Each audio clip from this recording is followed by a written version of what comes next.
Splotsch. Ordnung muss sein. Splotsch. Ordnung muss sein. Splotsch. This has been a couple months ago now, but were either of you aware of the drama that was surrounding the Backyardigans pilot piece of lost media a couple months ago? Oh, I think I saw something. I haven't clicked into it, but it showed up on my feed a couple of days ago. The Blame It on Jorge was talking about it, I think. Yeah, so a couple months ago, like, I am part of the Lost Media subreddit. And so a couple months ago, I just started seeing all of this stuff, and I was like, what the fuck is going on with this? So apparently, for anyone that doesn't know, Backyardigans, I guess, is a Nick Jr. show for preschoolers, that it's like a CGI show, but the pilot for it was people in suits like Chuck E. Cheese or whatever animatronic head suit you want to point out. And people have been searching for this lost pilot of Me and My Friends, the original version of Backyardigans. And it turns out that apparently the people that run the Backyardigans wiki had this pilot in their possession since 2016. And not only just didn't want to share it with anyone else, but were actively throwing off the people searching for the pilot. So, oh my God. The people who ran the Backyardigans wiki were quickly rounded up and burnt in a giant wicker penguin for that one. Yeah. So, super weird. Everything comes back to Wicker Man for you, doesn't it, Dan? Mm-hmm. It does. All roads lead back to Summer Isle, unfortunately. Yeah. You know what, though? And I'll say this honestly, as somebody who is also quite into lost media and particularly older lost television, it's very not uncommon to find filmmakers who, well, say filmmakers, film collectors, who will hold on to stuff that they know is missing, not necessarily purely out of, I've got something that the world hasn't got, but more out of I'm hoping it can be leverage in future.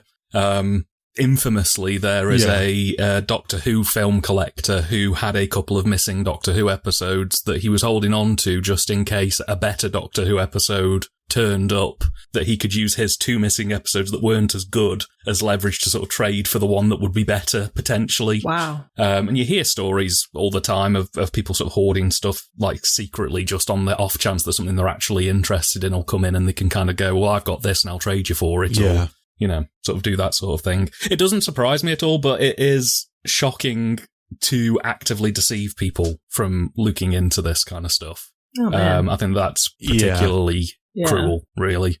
Yeah, I mean, so there's the story is interesting to me because it highlights like two things about lost media. One is the gatekeepiness, but the other one that I find odd is that it seems that most lost media people have a preoccupation with children's lost media, which I mean, maybe it's a nostalgia thing. Maybe I'm just too old, like, because I am too old to have grown up watching the Backyardigans, but a lot of it is just like, I can't really relate. It's hard to get any sort of traction looking for anything that's not like, oh, yes, the Turkish dub of this SpongeBob episode is missing 30 seconds. Like, oh, that's so strange. So much of it is like, it's all children's lost media. And apart from nostalgia, I'm kind of just like baffled by that a little bit. You know, though, it's funny that you mentioned that specifically because quite recently I've been revisiting all of the old Dragon Ball and Dragon Ball Z series. Yeah. And I ended up stumbling on this niche community of people who were trying to, and I didn't know this at the time, but apparently in the UK and Great Britain in general, we had a completely different dub of Dragon Ball Z compared to the rest of the world. The rest of the world got it done by what is now Funimation. Yeah. But we got ours done by a completely different company from Canada. And all of those episodes were missing. And there's this message board where people were like desperately scouring their old recordings from 10 or 15 years ago, trying to find this completely different dub of Dragon Ball Z that was like, all the voices were like much more, you know, drastically different from how the Funimation one played it. And it was like getting really intense when they were getting down to the last few episodes, trying to sort of locate, like, we need episode 134. Has anybody got it? Well, I've got 2 minutes here. Well, I've got 5 minutes over here. And, you know, Trying to find quality copies of uncut episodes or like that's the weirdest one for me, is when you have these lost media people who are trying to find censored versions of episodes of things. So like, again, Dragon Ball Z is a good example. In the UK and I think in North America as well, when it was broadcast on Cartoon Network, they had to cut out a lot of the Mr. shots Popo? of blood or I Mr. thought you were Popo going to as say well. Mr. Popo. Oh, yeah. Well, funnily enough, Dragon Ball Z Kai, which is the remastered version of Dragon Ball Z, they had to tint Mr. Popo blue for Cartoon Network. Yeah. So instead of him being the way he is, he's like bright, like swimming pool blue in that cut. But yeah, you have these people who are like, well, I want to find the episode where they cut out all the blood and I want to have that as like preserved media. They consider it lost media. I'm just like, well, just put the uncut version into an editor and chop that bit out. And there you go. You found a HD version straight away. But I suppose it's not the think same thing though. Because people it's that authenticity thing for folks, I would imagine. Oh, this is it. It's very much the thrill of the hunt, I feel, in some cases. It's not good enough to just recreate it. It's actually being able to say, well, I've managed to track this down. Right. This is in my hands. But it's a fascinating field. But yeah, I agree with you. I think that nostalgia does drive a lot of it to some extent. I mean, as much as I can imagine the people who grew up with the Backyardigans are thrilled to have a pilot they never saw in the first place back in their sort of collection. I do relate to you in the sense of I can't personally get too excited about that, but then I know that, if some 80s TV show I watched, it turned out that they'd maybe done like 2 or 3 episodes I'd never seen that were never broadcast or something, I'd be probably chomping at the bit to catch them as well. Oh, I was just going to say that they do a film fest here, and there's a guy that comes in that does a couple of supercuts to kind of show people what they had, because he's got this massive library that he inherited of like lost media and reels upon reels upon reels of stuff. And he was talking about how the after school he calls it the after school special, and that's kind of the highlight of what it all is. And he'll talk about how those are his most popular shows. And at least from his perspective, the kid thing it's incredible how media is presented to children. Now, that's obviously one of many different things, but you look at some of these things from like, Russia and China and Britain and the US back in the day, that it's such an interesting way of how they like did all these ideas. They had this whole thing with this guy with balloons going around a city. It had no plot. He was literally just going place to place with all these balloons. It's like that was made for kids in New York City back in, I think, the late 70s. It's like, how? Why? What were you on to make you decide to do this? Or maybe you weren't on anything. Maybe, so. It wasn't from the makers of Fun in Balloon Land, was it? I hope not. The balloons were much nicer. They didn't look like there was a giant hippo holding several farts in. Fantastic. As long as that's been clarified, I'm okay now.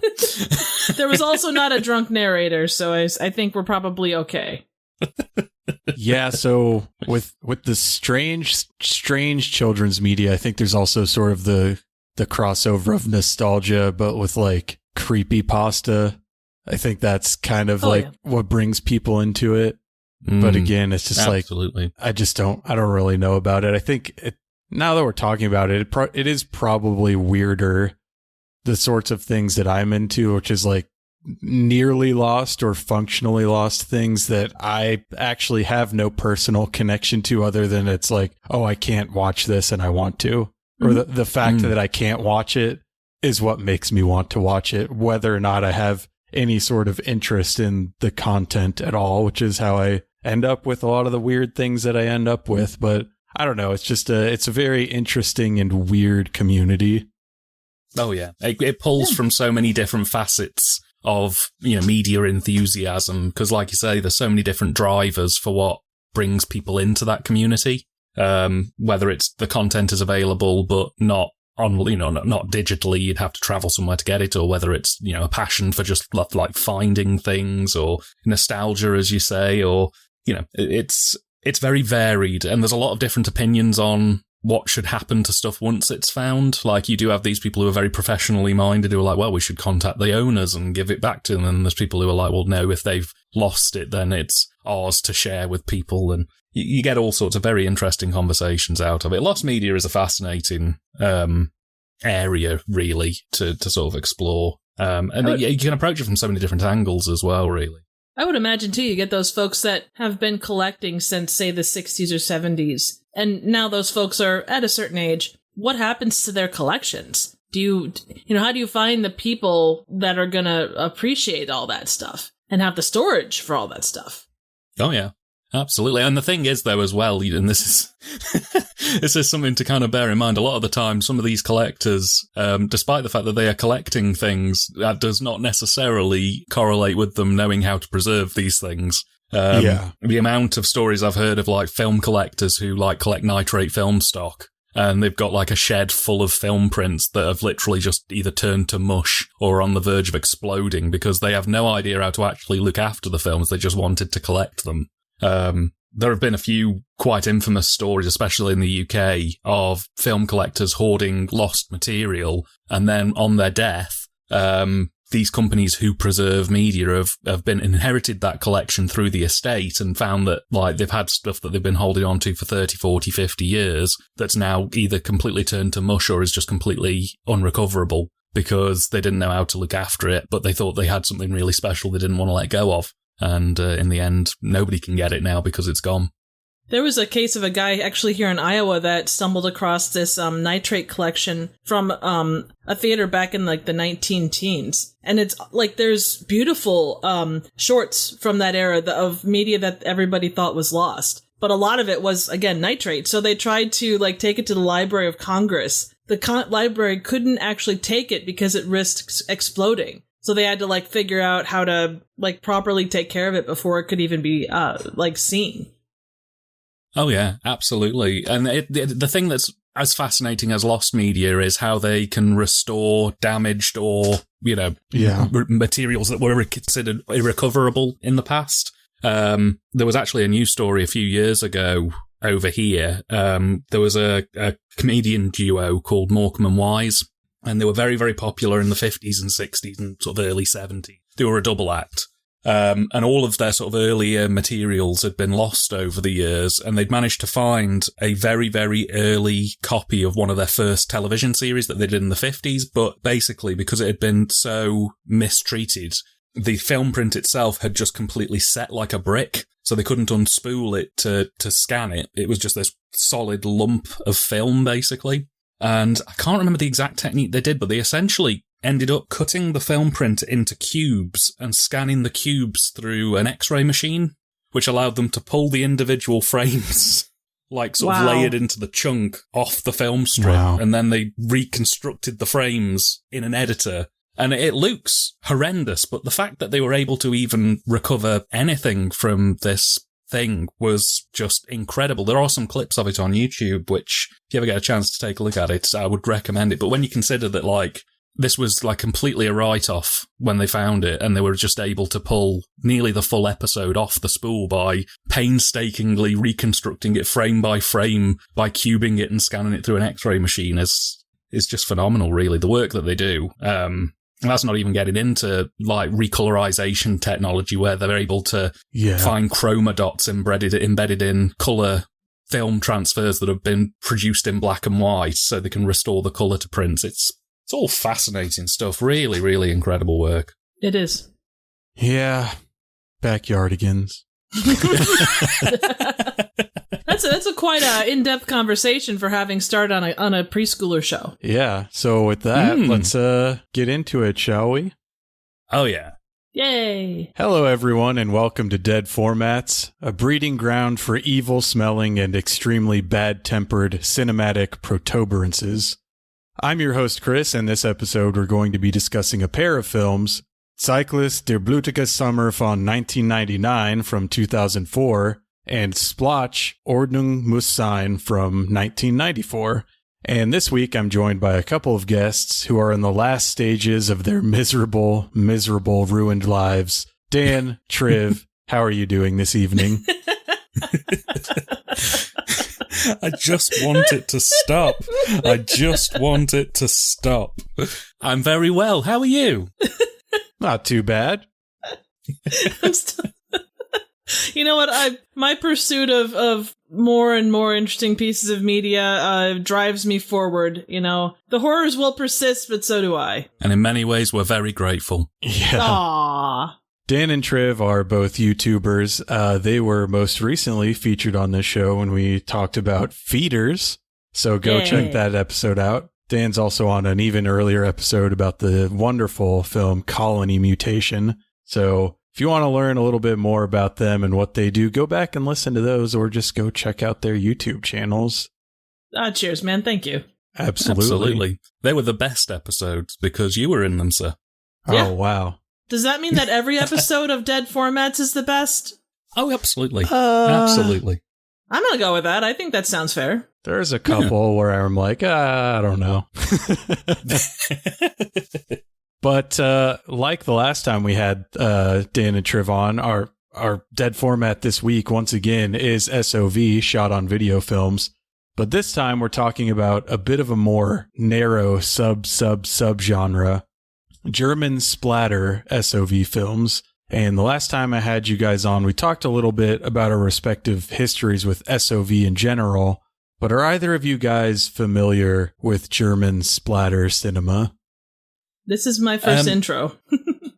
I have seen a couple of examples in the past, but I wouldn't say that I'm au fait. It's largely been sort of short films similar to what this kind of short SOV films have been, but it was certainly refreshing, I should say, is probably the word I would use to be reacquainted with the German splatter genre. I would agree. I watched The Conjuring last night and then this morning, and my faith in humanity is restored through this. Wow. So these films have very few logs on Letterboxd, 42 for Zyklus and 38 for Splotsch. I feel like I don't really need to ask you guys, but were either of you familiar with these films or directors prior to watching them for this cast? I was not, but I do think you're doing the Lord's work in promoting them. Well, my cousin's brother's third wife's, nephew mentioned this guy at one point, but it might have also been a different name, so I can't say for sure. Yeah. I mean, I feel like I'm still not familiar with their work even after watching these films. So I did find that the director of Zyklus, Holger Brosch, he has appeared on a YouTube channel called Die Mediahuren quite a few times. I even went through the trouble of translating one of those videos into English, but unfortunately they did not really talk about his directing career at all. Basically, all I learned is that his three favorite films are Jaws, On Her Majesty's Secret Service, and Evil Dead, which in Germany was called Dance of the Devils. Nice. That is some tonal whiplash right there. Yeah. You know what? He's got a varied background, and you can see all of those various things coming through in, these movies. Oh, yes. Yeah. So I think it's safe to say that he and Splotch's director, Uli Fleischer, who I found nothing about, they were just sort of just joining in on the whole German splatter scene after the success of Butgereit, Ittenbach, and Schnaas. So I would say they're sort of in that vein, maybe like the second wave after necromantic and violent shit. These are the people coming in afterwards seeing, oh, there's a market. People are making money off of this low budget stuff. Let's see what we can do. I mean, that's kind of the impression I got. Yeah, I would agree. And now that you mention it, the Butgereit influence is quite a bit more prominent. I would argue probably more with Splotsch than Zyklus. But I now that you mention it, definitely there is a necromantic vibe to it, and maybe a little bit of the Todus King as well. Yeah, it's an interesting genre, and it's interesting to see the two polarizing sides of that genre in the two films that you've picked today. Yeah, so this is it's been a while since I really did much research on this. I think it was talking about violent shit on a podcast I did several years ago, but it was sort of young directors rebelling against sort of strict censorship laws in Germany was sort of the impetus for these super gory, edgy SOV and, well, low budget in general, because Bootgereit wasn't an SOV guy. At least Necromantic is like 8mm, right? Yeah. Yeah, so he may have done some SOV films later, but basically, you know, Germany has some strict censorship laws to the point that I think Bootgereit was tried in a court of law for Necromantic 2. Oh, wow. And the German government wanted to destroy the negatives of that film because of its content. He ended up winning that case, but I don't have a perfect grasp on the German system of law, but it seems quite different from what we're familiar with in America or even the UK. It's especially wild, really, because if you've seen Necromantic and Necromantic 2, I would have said Necromantic was more like that. If they were going to take him to court for something, Necromantic probably had the stronger case. Necromantic 2 is a little bit softer than Necromantic, at least from what I remember of it, but yeah, it's an interesting one. I mean, I've actually, it's funny you mentioned this. One of the ones I'm going to be hopefully covering on my channel next year is a series called Fuck the Devil, which is apparently a sort of German splatter film from the early 90s as well. I don't know very much about it other than Agfa put it out and the trailer looks particularly insane. But yeah, I'm looking forward to catching that one.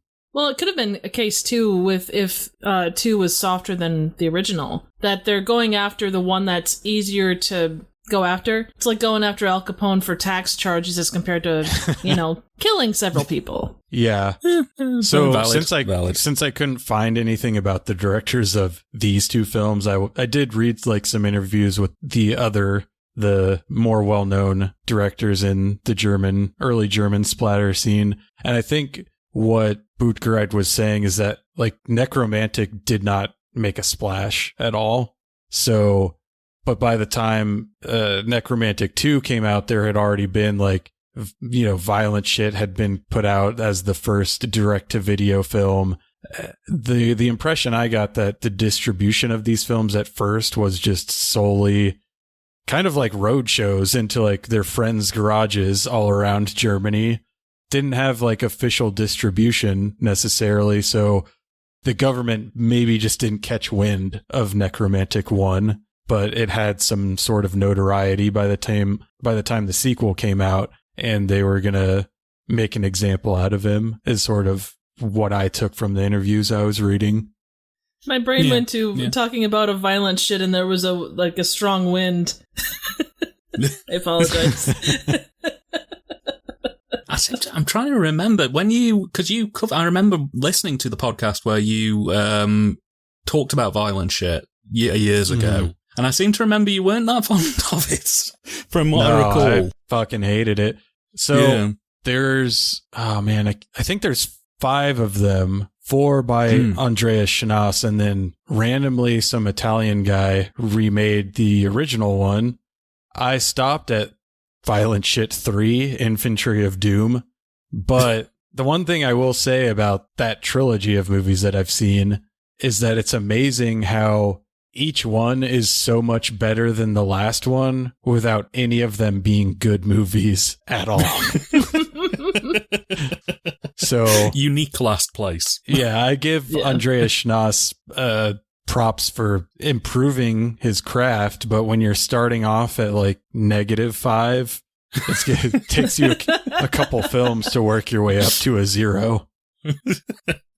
It's bad. I've got them all on my shelf at this point. I still haven't cracked them open, but you're really promoting it. I'm half tempted to, after this podcast, just hunker down for a weekend of violent shit.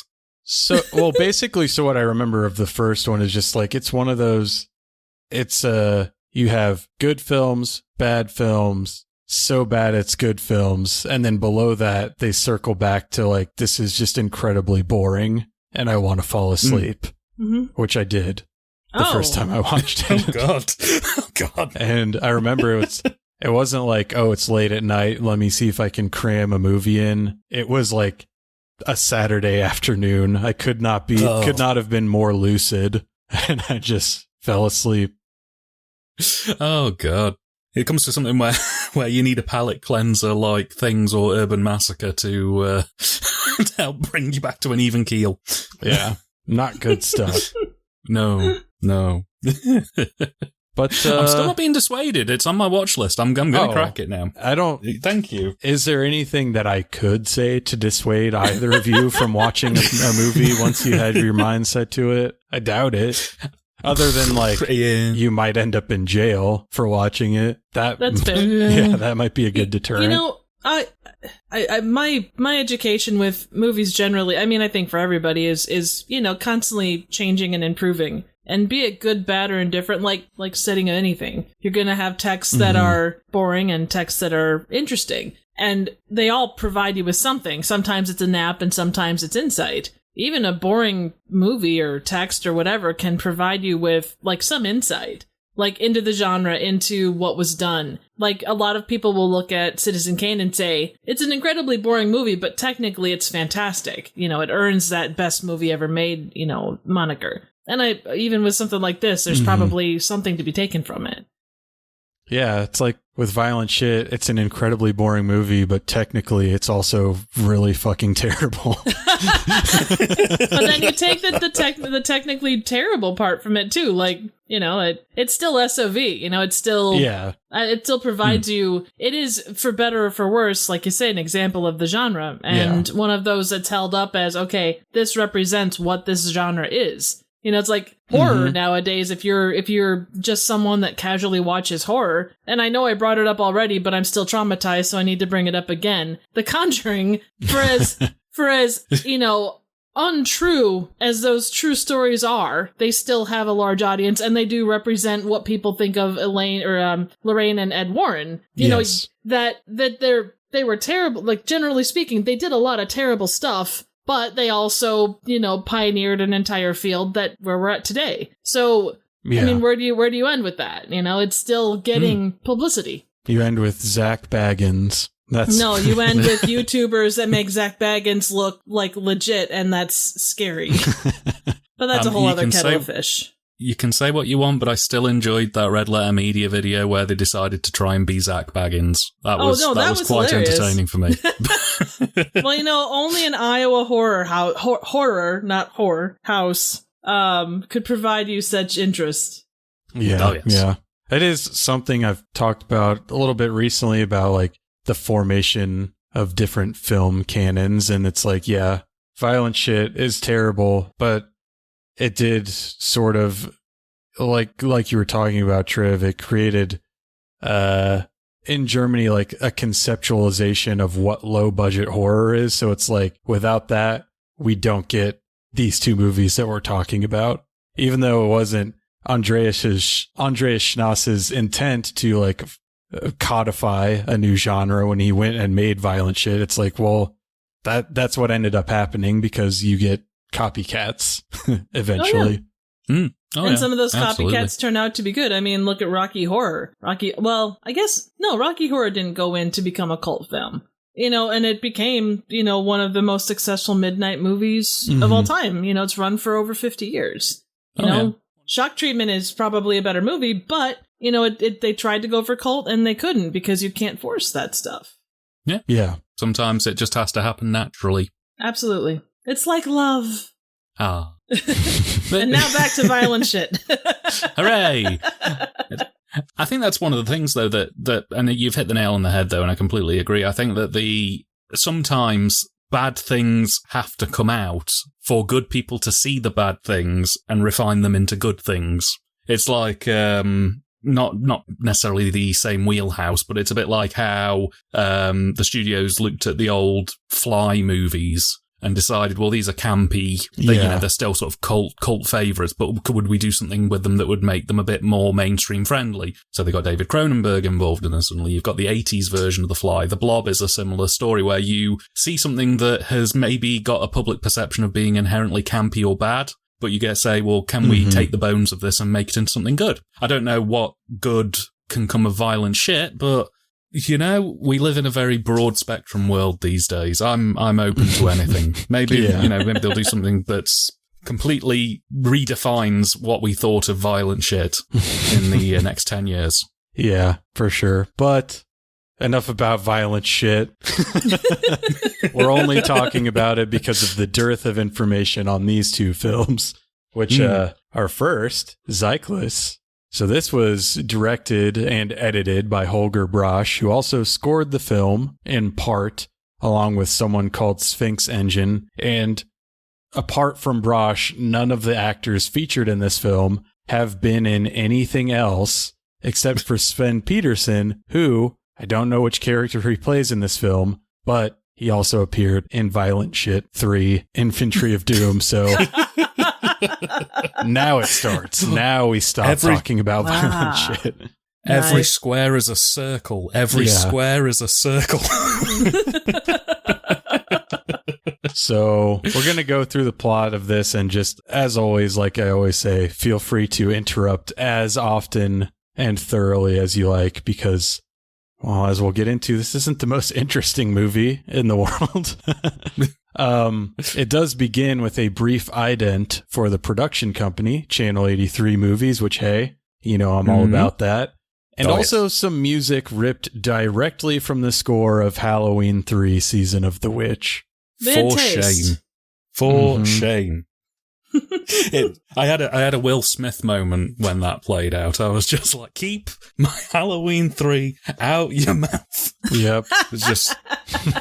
oh, yeah. I thought it set expectations so high it could never achieve it after that. Where was it going to go? To the old hospital on the edge of town.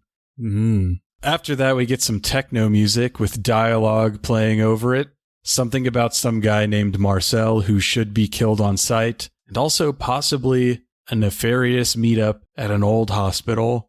Something about money, burying bodies in the forest, some flashes of dead bodies, and a young man walking with a briefcase who stops to admire the crescent moon in the sky. So, what were you guys thinking at this point, very early on into the film? Oh, my brain, I went through a phase where I was big into kind of the ARG type things, and it kind of gave me Marble Hornet vibes. And maybe that's just because of the format more than anything else, but that's kind of how that started. It kind of gives you like all of these bits, and then kind of goes back and fills in gaps. Sort of, kind of. Yeah.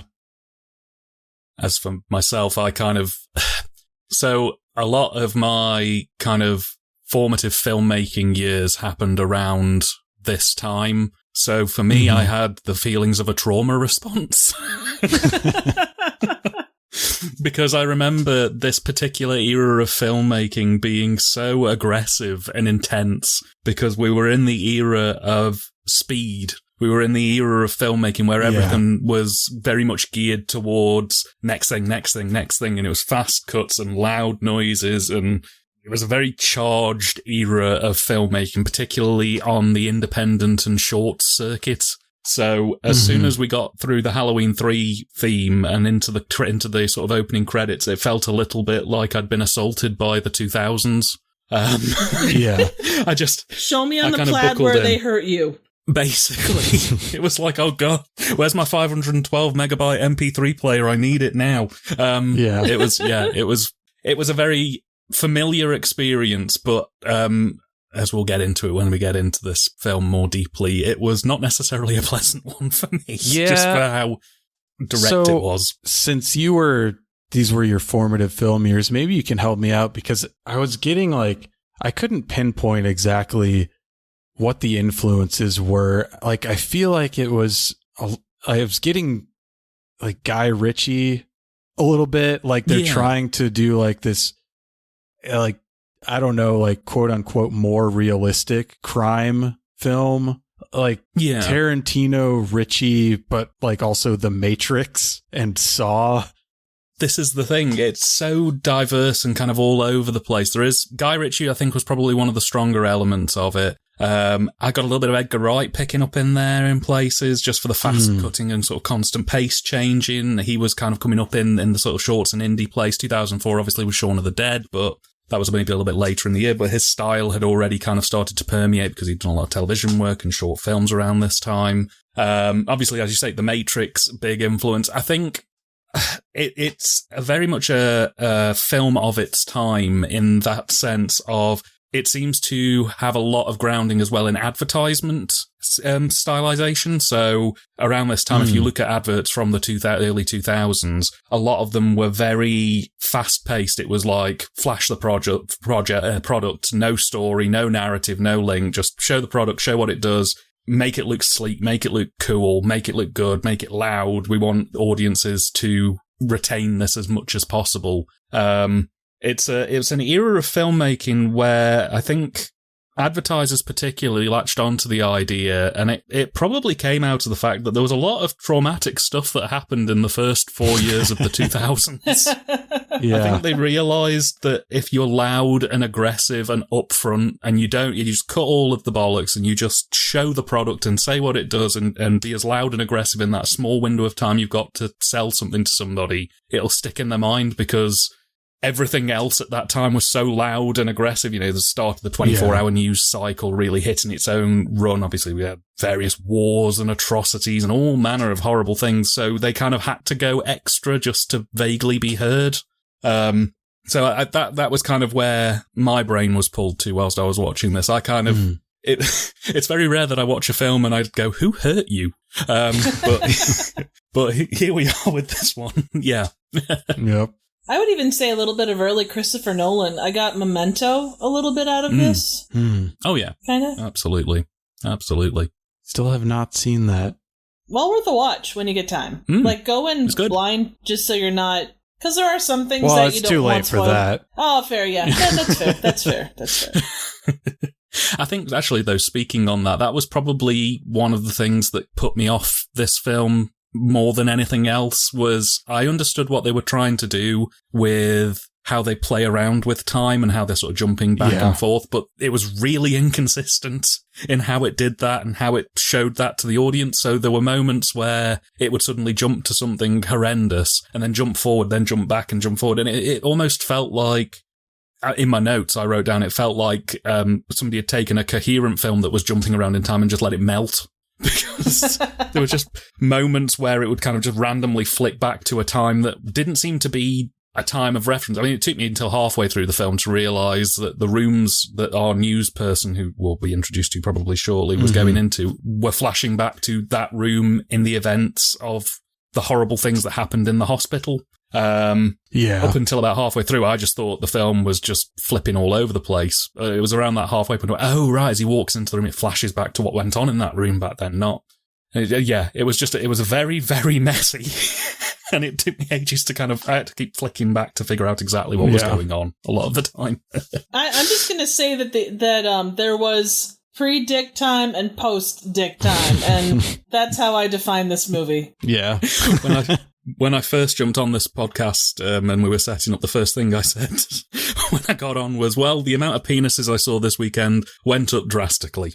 I had my expectations set to none, and there was more than none, which is troubling. That's fair. Yeah. So we get an inner title that reads A Nasty Old House, and we get some exterior shots of what is presumably the old hospital where the disembodied voices plan to meet.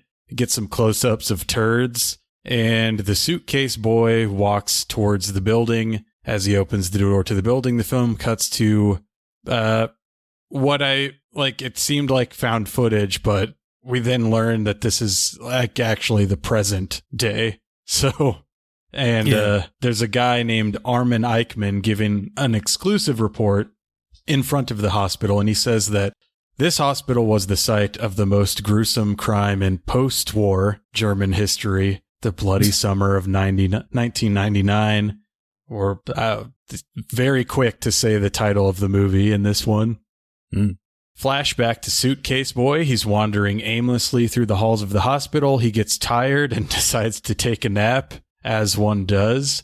And as he's sleeping, a pixelated figure emerges from a darkened doorway. This figure is a man wearing a long-nosed Venetian mask, cackling with the assistance of some stock clown sound effects and brandishing some sort of metal device. He attacks Suitcase Boy and takes Suitcase Boy's gun, pistol whips him with it, and drags him down the hallway.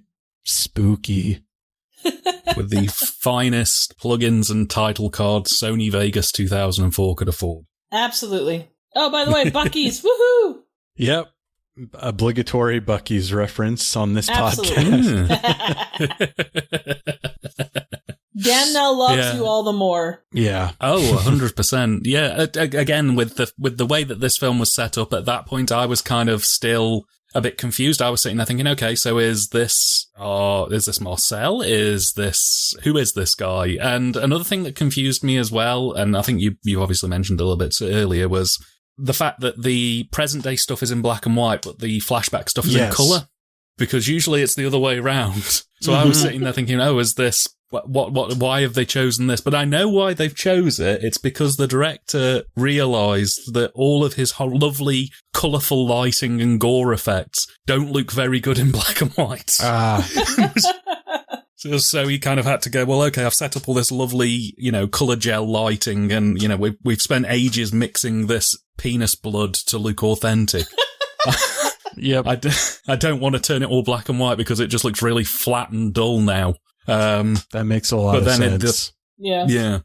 But again, for me, it was just so all over the place that, again, I couldn't quite figure out exactly what was going on. At first, I thought, okay, so is it just going to be this guy wandering through the hospital and we sort of flash back to what happened in the 90s as he's talking about the present day? But it doesn't even really do that at this point. It's kind of just jumping to random times. Like, I don't like the hospital where our guy with the case is wandering through looks like the atrocities have already happened and they're like, this is just some random time between 99 and 2004. Mm-hmm.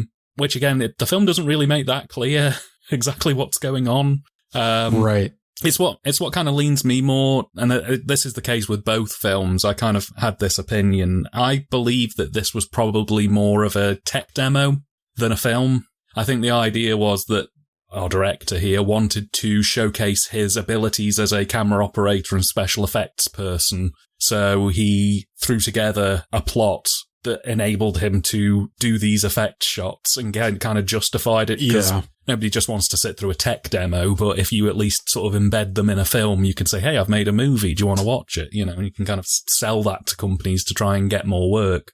But yeah, that was my 10 cents. I thought both of them must have started as some kind of technical exercise where they wrapped a film around it rather than it being the other way around. I don't think they just wanted to make a movie and then suddenly started getting really good at special effects. I mean, it could have been. I mean, I think with any of these SOV ones, not to say that there's not thought that goes into them, but I think a lot of them are, sort of experimental to start with. It's what can we do with the camera? And the best way to learn is to do it in, practice. So. Yeah. Absolutely. Yeah. I mean, one of the things that you got to kind of contextualize with both of these films, really, the next film we're going to talk about really more than this one, but with both of them, at this point in time, the only way you could really learn about filmmaking is by watching lots of films and copying them directly, by whatever your film teacher or tutor said if you studied it as a subject, or whatever you could peel out of your library that was within sort of walking distance. Otherwise, you were just doing whatever you thought was the best idea if you were going to make a film. It's a far cry from what we have now, where there are like multi-volume YouTube series on how to get the basics of filmmaking done, or message boards where you can swap ideas and tips on how to do stuff. Back then it was very much, you had what you had at your available resources. And that was kind of it. If you didn't have somebody who was knowledgeable about film in your area, you just made the film how you thought it should look. And you kind of guessed a lot of it, sort of fudged it a bit. Yeah. And that's, why this film and a lot of these, it's like, there's no B-roll or anything like that. Cause it's like, they didn't realize that that's something you needed until they get into editing and they're like, oh shit, there's no establishing shots. Well, let's just cut together what we have. In a way, it was kind of a better time because now we have the other end of the problem where people still forget the B-roll, but they just go, it's all right, we'll just get stock footage. Yeah. And it just, you end up with these tubey originals where it's 95% AI generated stock footage with about 10 minutes of actual filmed footage sort of wedged in between them. Yeah. RIP crowds or RIP audience. Yep. So the reporter, Armin, returns and shows us some bloodstains on the floor caused by a murderer whose brain was no doubt poisoned by films such as Das Kammer Brutal Duell and The Burning Moon, both of which are shown on screen. I couldn't tell if they were DVDs or videotapes, but yeah, I mean, I guess we really didn't need to speculate about the influences because this movie is like, yeah, these are my influences. But as subtle as a bag of hammers. Yeah. Hammering a dick. Have either of you seen those films? I haven't. I have The Burning Moon literally sat next to me right now. Now, I haven't watched it yet, but it's on my dock to catch for next year's sort of reviews for the channel. Mm-hmm. So, yeah, I got it recently from a very good friend who sent it over for me to specifically cover. So thank you again, whoever sent that in. I have no idea who you're talking about. Yeah, so that one is an Olaf Ittenbach movie. I haven't seen either of them either, but Das Kammer Brutal Duell is one that I will always remember the title of because around this time was when I was really on like internet forums about horror movies. And whenever a thread would come up about what is the goriest horror movie of all time, that one would always come up. But back then in America, there was just no way I could watch it. Like, cause it's, you know, with the benefit of hindsight, a super low budget movie produced in a similar manner to these two. It just wasn't going to make its way over here. So I never ended up watching it, but the title sticks out to me a lot because of that. Oh, yeah. Yeah, it's your white whale. Yeah. Again, it goes back to sort of contextualization of the time. I know 2004, the world was really sort of starting to open up on international shipping and distribution and being able to find these films and kind of source them internationally, but it was still kind of prohibitive. It'd be a few more years until the prices kind of lowered enough that you could like get a contact in Germany or get a contact in England and say, hey, can you send me a copy of this? And it not cost like £300 just to send a couple of films and maybe a box of chocolates over there, you know? So I'd speak that from experience myself because back in the early 2000s, Troma was notoriously hard to get a hold of in the UK.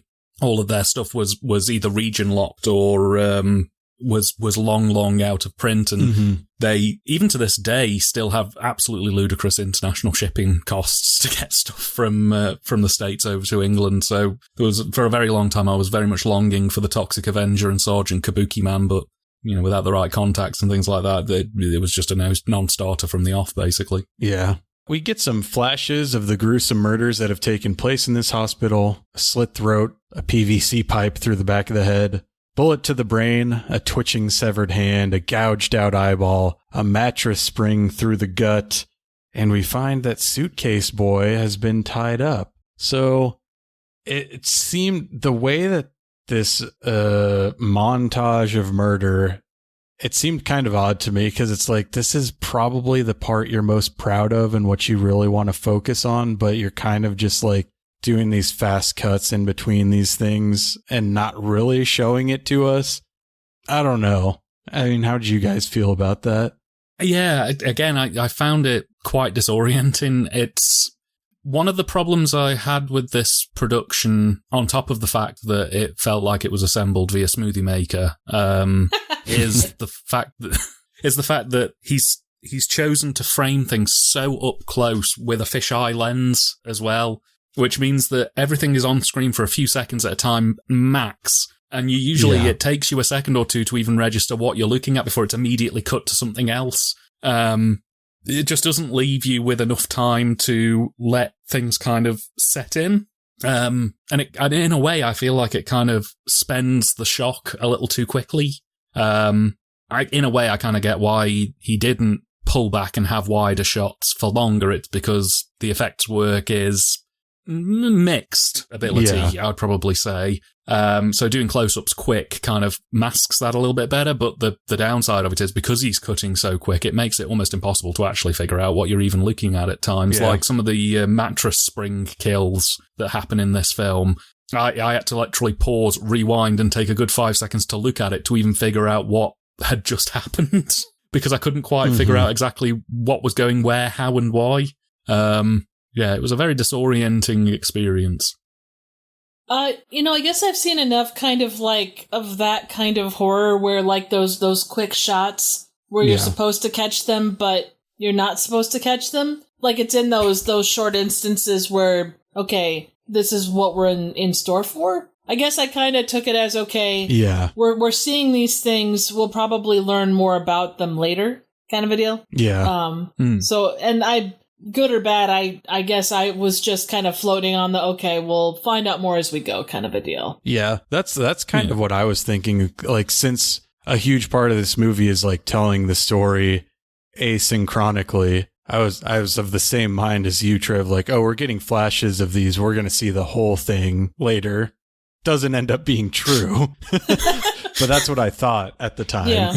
Well, and I think, too, there's that expectation of, okay, this is a 20-minute piece. Whatever we get is going to be kind of, condensed. Yeah. But, yeah, for what we got versus what, in theory, would have, served them better was probably a bit lacking. But I appreciated, like, the detail that went into the shots for as short of time as they were on screen. Yeah. So when Suitcase Boy comes to, we see that the mass killer has unzipped his pants, exposing his erect penis. The killer approaches Suitcase Boy with a drill. And which one of you guys wants to explain this one? If you're into sounding, this is either the best or worst thing you'll ever see. Basically, he takes a cordless drill and he inserts it into the tip of the penis and repeatedly drills down the urethral shaft multiple times before putting his hand on the erect penis and, I'm going to use a verb here I very rarely use, spunking out as much blood as he can. A thrilling Saturday morning, let me tell you, ladies and gentlemen. I have not crossed my legs like that in a very long time. My question through all of this was, why did he have an erection? That's the... Yeah, that was Viagra. This is what happens, like, when they say if you have an erection for more than 4 hours, get to the hospital. Yeah, this guy was rerouted to this bad hospital. Yeah. It was a scene, let me tell you, and that was probably the centerpiece of this film for me. That, if I remember nothing about this film, it will be two scenes, which was this one and the scene that immediately follows it, where our news presenter walks into a room and declares quite proudly, in this room about 30 genitals were found. Dried and which preserved. Is just a fantastic line. Yeah, it's just a perfect line. Cause I was like, okay, sure, why not? Right, we got somebody who's been cutting off genitals in here, fine. Right, all right. I mean, they were dedicated to their work, say what you will. Yeah. After the first 20, you just got bored. It's like, oh, great, another penis. Okay, we'll do another boob. Okay, fine, here we go. Yeah. They always cut the penis off, but they never ask about the balls. Well, he just says they're kind of doing genitals. A reverse castration. Yeah. I was going to say, just doing a reverse castration, really. Basically. Yeah. Basically. So he's talking about the genitals. He and his cameraman go to the basement of the hospital. They think they hear something. We now get another character, Hoodie Man. He arrives at the hospital only to find the doors locked. Presumably, he was supposed to meet Suitcase Boy there. And then we are introduced to another character who is sitting in a parked car in the woods, jerking off to a Sesame Street magazine. That kind of brings up the conversation we started earlier about some of the interest in lost kids media. Right, absolutely. You are. If it was a Backyardigans annual, I would have even more questions. Yeah, which weirdly would have lined up because the pilot came out in 2004. So, oh, did it? Oh my gosh! I think it did, didn't it? Pretty sure it did. Yeah, I think we just busted this wide open. Every square is a circle again. Mm-hmm. Yeah, I can't remember exactly what Bootgerite was saying in interviews, but at least when it came to his movies, it was like just showing a penis. Like that's an easy, like, people are going to flip the fuck out. So I think this guy, Holger Brosh, doubled down. He's like, we're going to see jerking off and drilling penises. We're going to throw as many penises in here as we possibly can. You know how many penises you can get in this bad boy? It was around the time I was watching the bald German man jerking off to the Sesame Street album, that annual, that I was reminded of a TV series in Britain that is remembered fondly by cult comedy fans. Have either of you ever heard of Chris Morris's Jam? I don't think No. so, unless it was from you. So, Chris Morris is a counterculture comedian. You probably know him best from, he made some films in the 2000s that went on to some success. One was called Four Lions. But basically, before he did Four Lions, he was very much a figure of the counterculture and worked heavily for the BBC. He used to do comedy shows that were very surreal and very kind of touching the boundaries of taste. In particular, he did one called The TYTD, which was a parody of news channels in the 90s. And they do like stories like, I don't know, the Queen has exploded, or the Prime Minister has decided to have a fight with Prince Charles, and that would be the main news story for the day. But in the late 90s, he was desperate to do something a bit radical, and they commissioned him to do a radio series that was called Blue Jam, that eventually got turned into a TV series called Jam. And it was very, very heavily inspired by the underground film scene and by rave and dance culture of the time. And it's a very, very unpleasant but hilarious series where he just takes the most disturbing subject you can possibly think of and twists them into incredibly dark comedy. And all of it is kind of set to this rhythmic playlist of dance and house tunes. So, like, probably one of my favourite sketches from that show is there's a sketch about a man who didn't want to live anymore, but rather than go to the top of a skyscraper and jump off, he decided to jump off the first floor 16 times in case he changed his mind. And about halfway through, it's handled in a documentary style. About halfway through, they're talking to somebody who watched him do it, and he was like, well, by the 6th or 7th time, he couldn't get up anymore, so passers-by started helping him up to his feet and carrying him up the stairs so they could throw him off some more, because he kept saying that he wanted to end his life. And it's that kind of level of bleak comedy, but it was all filmed very much in the style of this film. There's loads of clips of it on YouTube. If you type in Chris Morris Jam. Now that you mentioned it, I don't think I've seen any of his stuff, but I think Nathan Fielder has cited him as an influence several times.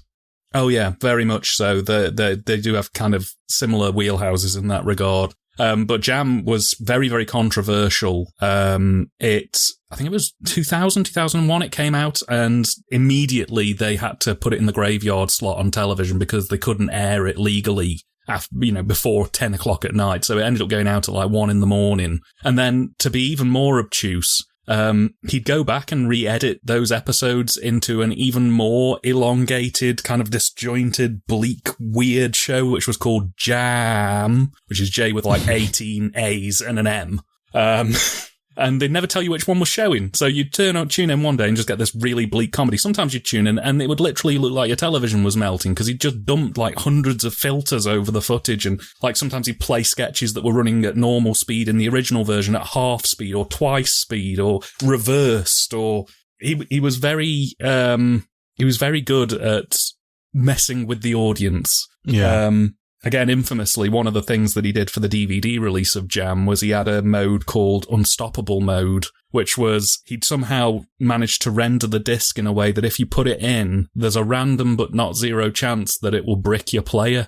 And that wasn't an error, he did it on purpose. It basically locks the player, so you have to unplug it. Your remote just gets disabled and it just plays the film, the series on a loop forever.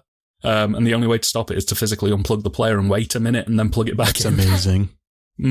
Oh, yeah. He's an interesting character as Chris Morris. Definitely recommend him if you like subversive, dark comedy or very surreal comedy. Sesame Street jerk-off man climaxes and lights a cigarette. And we go back to following Hoodie Man. Unable to find a way into the hospital, he starts wandering through the woods, where he runs into a crazy man in the woods, warning him of a monster in the hospital. This guy is played by director Holger Brasch. And Hoodie Man is walking around nowhere in particular when he sets off a tripwire that decapitates him. I think I liked this probably the most of all the effects. It's maybe the most rudimentary because on a limited budget, it's very difficult to create a fake head. So it looks like it's paper mache and jam. But I liked it. Yeah, absolutely agree. It was a very effective stunt. And I also liked the fact that they kept the body moving after the fact quite a bit. It wasn't just like head off, fall down, nothing. There was like quite a bit of movement. I also would like to say at this point, it is nice that even on international continents, there are still Crazy Ralphs. Yeah, I was in my notes. I was like workshopping a joke about Crazy Rudolph, but I didn't quite crack it in time to record. Yeah, Crazy Rolf. Yes, there we go. We did it. We did it. Now, mission accomplished, guys. Now the bigger question is if his head came off or his head is off. If he applied head on directly to the forehead, would that reattach his head?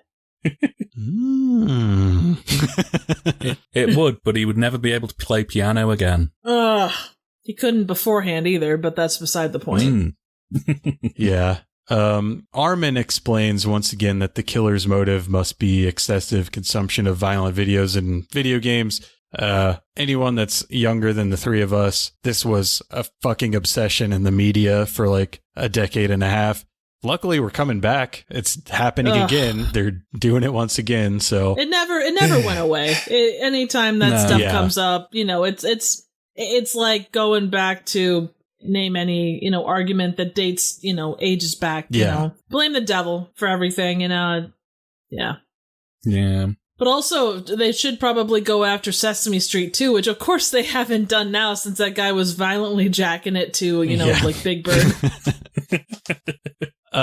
So Armin questions if all of these murders could have possibly been committed by only one person. We see footage of Crazy Rolf being arrested, and this is where the whole timeline thing kind of falls apart. Because I think, correct me if I'm wrong or if you guys got a different impression, I think that what I got was like, no, it just doesn't fucking make any sense.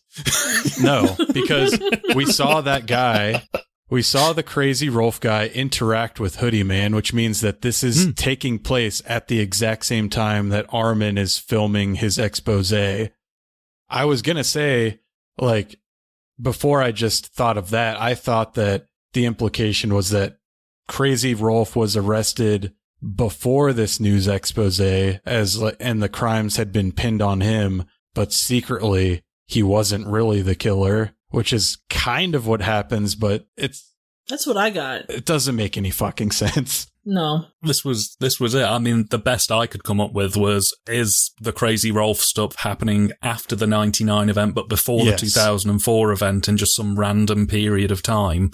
But even then I was like, well, that doesn't really, why are you showing me this then? I don't, just make it part of the 99 thing if you're going to be, I mean, that's what I thought until I realized just now that he interacts with the guy with the hoodie. So then that falls apart. And it's just like, well, now I'm putting more thought into this than the people that made it. Very true.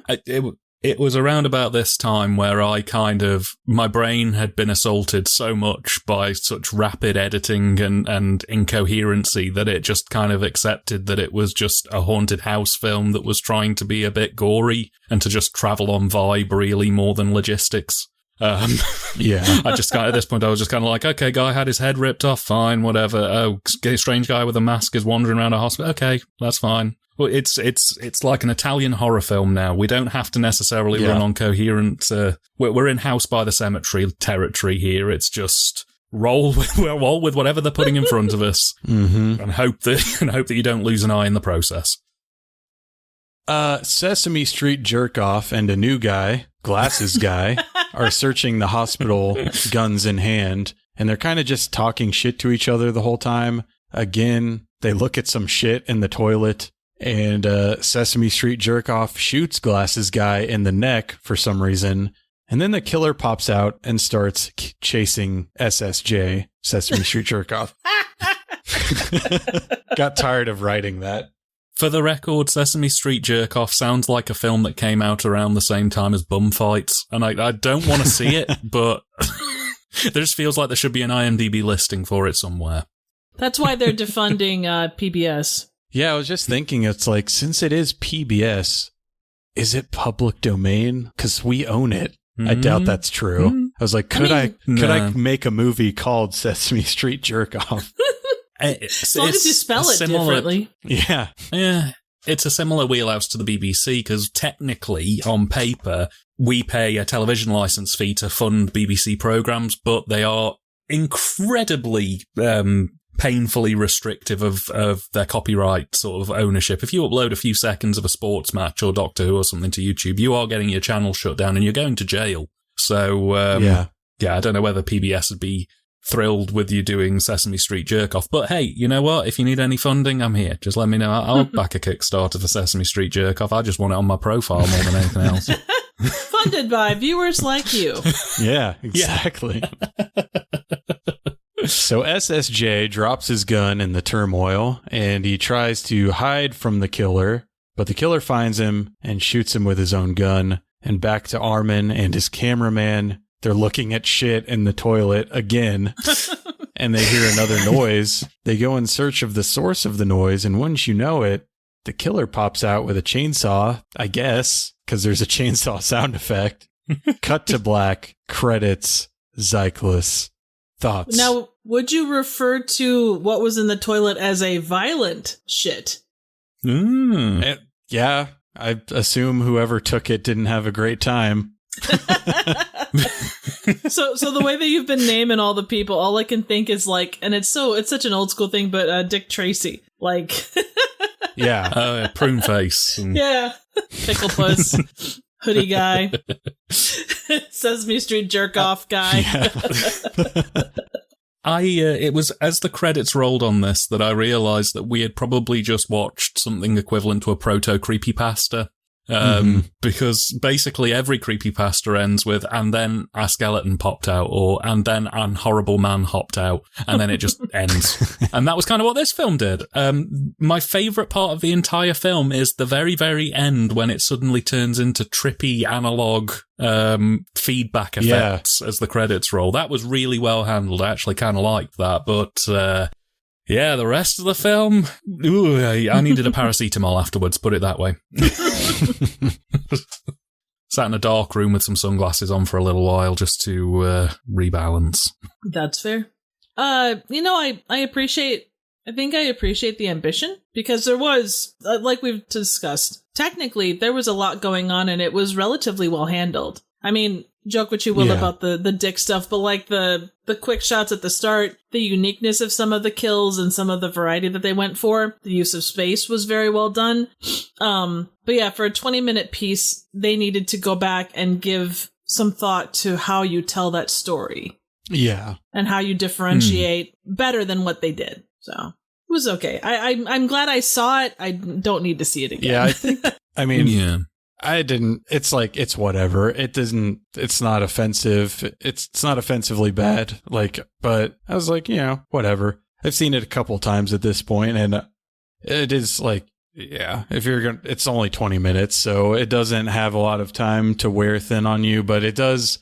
I mean, it gives me more every day, more and more respect for the Polonia brothers, because it's like the budgets were probably comparable. Like they still, but it's like it's understanding the conventions of what makes a movie. If you're trying to make a traditional film and not something experimental, it doesn't seem like it's a tall order, but with the amount of low budget efforts like this that I've seen, you start to realize that, it kind of is a tall order, because very few people at this budget level are getting those sorts, like the fundamentals correct. So it does give you a bit of appreciation for something like Feeders or Garden Tool Massacre, where you're like, they pulled it off. Well, and it's like, oh, I want to own a bar. I've sat behind one or sat in front of one. my whole life. I've done this, I've done that. I've managed people. We're good. But the logistics that go into the behind the scenes that go into any, thing like that, you don't think about them until you're doing them. And if you don't have some basis, and even if you do, if you've been out of the trade for a while, it's easy to lose. So yeah, you can see the basics and the fundamentals are there, but they needed more, I guess, experience, maybe? Or guidance to be able to make something. A former SAS guy to come to their bar and yell at them. Exactly. This is the thing. I think if you are a gorehound horror fan, I think if you're somebody who is just wanting the blood, guts, gore, you're not really bothered about a plot, you're not really bothered about a story, you just want to see penises getting drilled, or not a euphemism. Or heads being decapitated. This will perfectly satiate that for you. I think that they handle the special effects really, really well. Mm-hmm. I think for me, where I struggle is as a film watcher, as a viewer, I really appreciate story and I really appreciate context and being able to. I mean, you don't have to spoon feed me necessarily, but it's nice to have a film where you get given pieces of the puzzle, and then by the end of it, you've managed to build the puzzle yourself, and the film's kind of giving you that story through those elements. Yeah. And this film really struggles with that, I find. It's a very basic story that they've managed to overcomplicate, and I don't really know why they overcomplicated it the way they did. It's what led me to think, well, maybe this was just like a tech demo and they quickly sort of hashed a script around it or something to try and, get some value out of the effects work that they'd done, because they seem really into that effects stuff and sort of showcasing the lighting and all that kind of stuff, but they don't really seem that keen in engaging with the audience in terms of story. They just seem to have shot a load of random bits and pieces and then just sort of shoved it in there. It's like you say, by the end of the film, we're none the wiser as to exactly what went on in that hospital other than an incident happened, and trying to figure out the timings for when things have happened is just impossible. It's just such a messy end product. I think, like I say, if you're just there for gore, this is perfect for you. But for myself, I got to the end of it and I just went, this was very confusing and I don't think I need to see it again. Yeah. I think with the whole cameraman thing, I think they really were just like, we want to do something like a Pulp Fiction or a Snatch where all of these different threads come together at the end. But it's like, if you don't have the fundamentals of just filmmaking down, that's probably going to be beyond your skill level, which in this case it was. So it's like, now it's just confusing. You would have served your little film better by just telling a straight A to B to C plot. Like, people go into a hospital, they find someone, that person kills them. Like, but I don't know. Maybe that's just asking too much. I don't know. It's hard to say. Yeah. I remembered a German splatter film that I had watched that I'd completely forgotten about, which this podcast very kindly reminded me of. Have I ever told you about Penetration Angst? Did you do a video on it? I did years ago. I think it was 2019 or 18. I did one. That's why it's sounding familiar to me, because I don't think it doesn't really get brought up ever.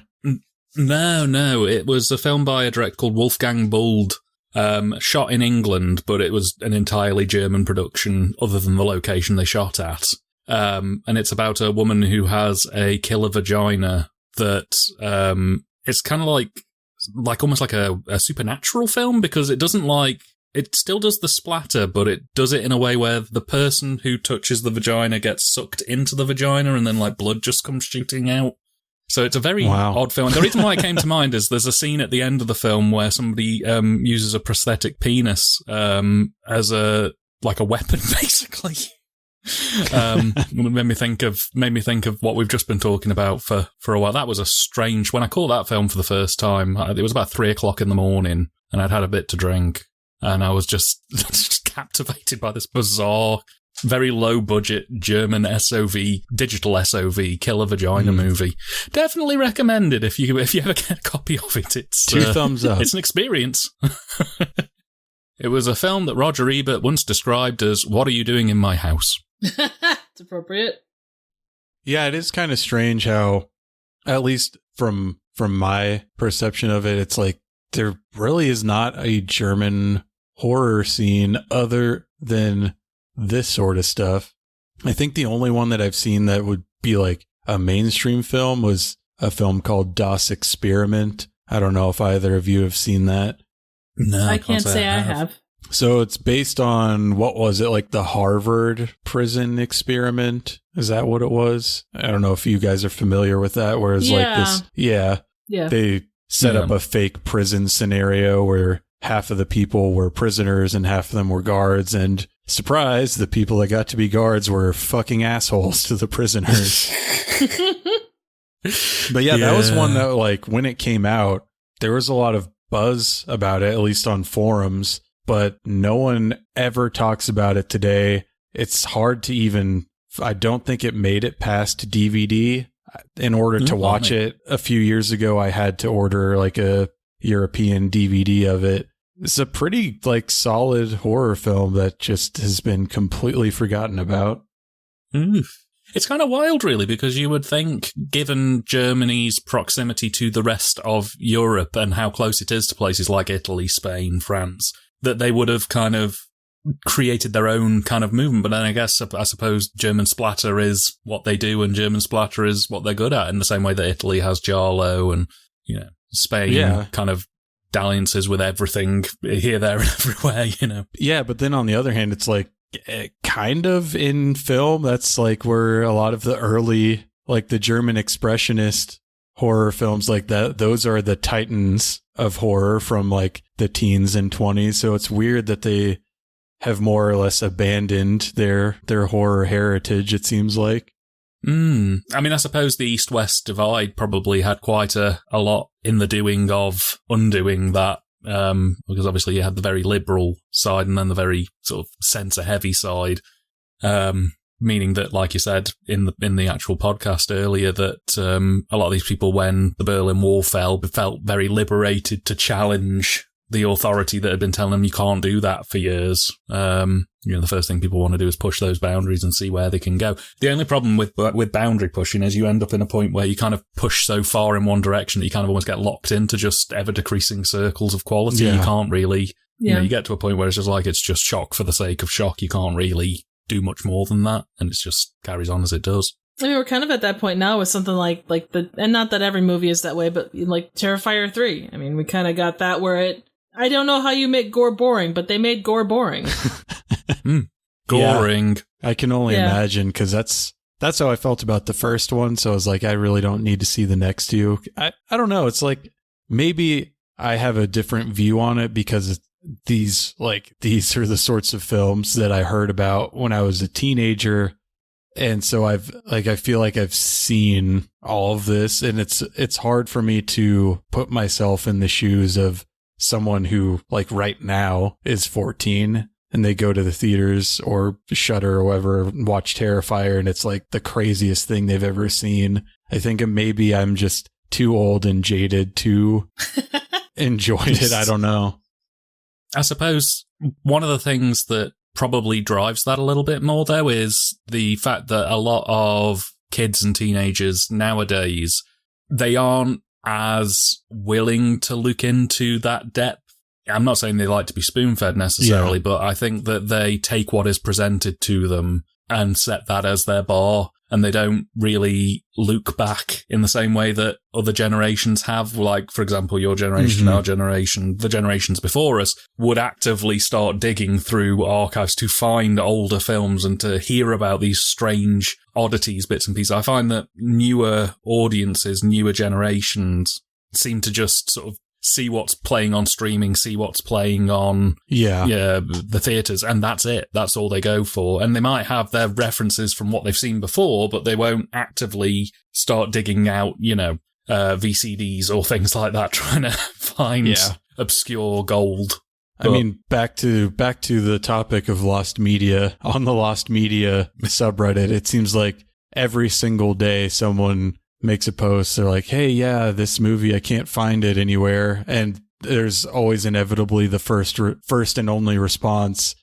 You can get it on DVD on Amazon. Just because it's not streaming doesn't mean it's lost. Like,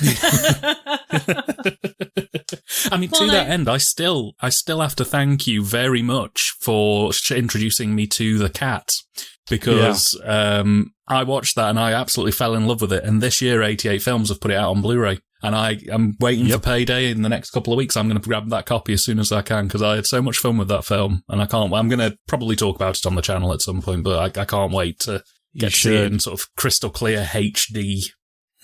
Yeah, because that Such a fun film. I reached out to, there was a website, a movie review website, I want to say Mondo Exploito, and I reached out to the person who had written the review of it, and he was like, I tried to find this film for so long, I couldn't. Eventually, the owner of that blog, who lives or lived in Japan, found 2 VCDs of it and sent it to me. So I have an extra VCD, and I was like, fuck yeah, just tell me how much it costs and I will buy it. Because you just couldn't find it. And so those were the sorts of things you had to do. I mean, this was, I don't know, 5 years ago.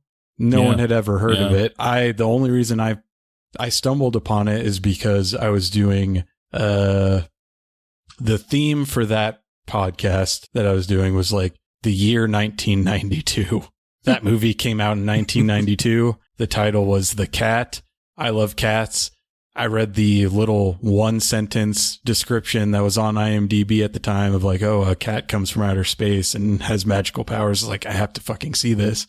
And so then I had to do a little bit of digging and talk to real life people, which I know is hard to do sometimes, but it's these are the things you have to do sometimes if you want to see a movie badly enough. And I will say 99% of the time, the movie is not as good as The Cat. It's usually, oh God, I can't believe I went through all that effort to watch this.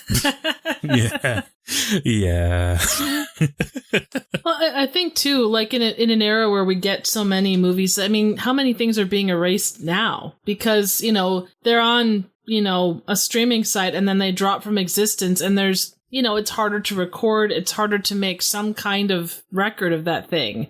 And, it's an active thing that happens. It becomes, for as much as we don't want it to, it's kind of become a part of life. And the ability to keep any of that stuff. But too, so much stuff has been found. And in today's day and age, I think for a lot of these folks, the next generation, if you want to say that, it's the big stuff has been found. Dan and I were talking Who one time, and he was the odds of finding something, in a flooded Kenyan, news station on a top shelf that, this far from being flooded isn't really going to happen. Yeah. And it gets less and less each year that it's going to happen. Oh, yeah. But then, Triv, you were telling me the other day about that guy who found all those film prints under his house. Or was it in the crawl space or something? Oh, yeah. No, that was back in the 80s, 90s, I think. It's been a minute since they found it. But yeah, no, absolutely. I mean, there's those are found every day. Or you get some guy that collected and then he passes on this unknown collection to whoever, and holy crap, look at this wealth of stuff. So. Yeah.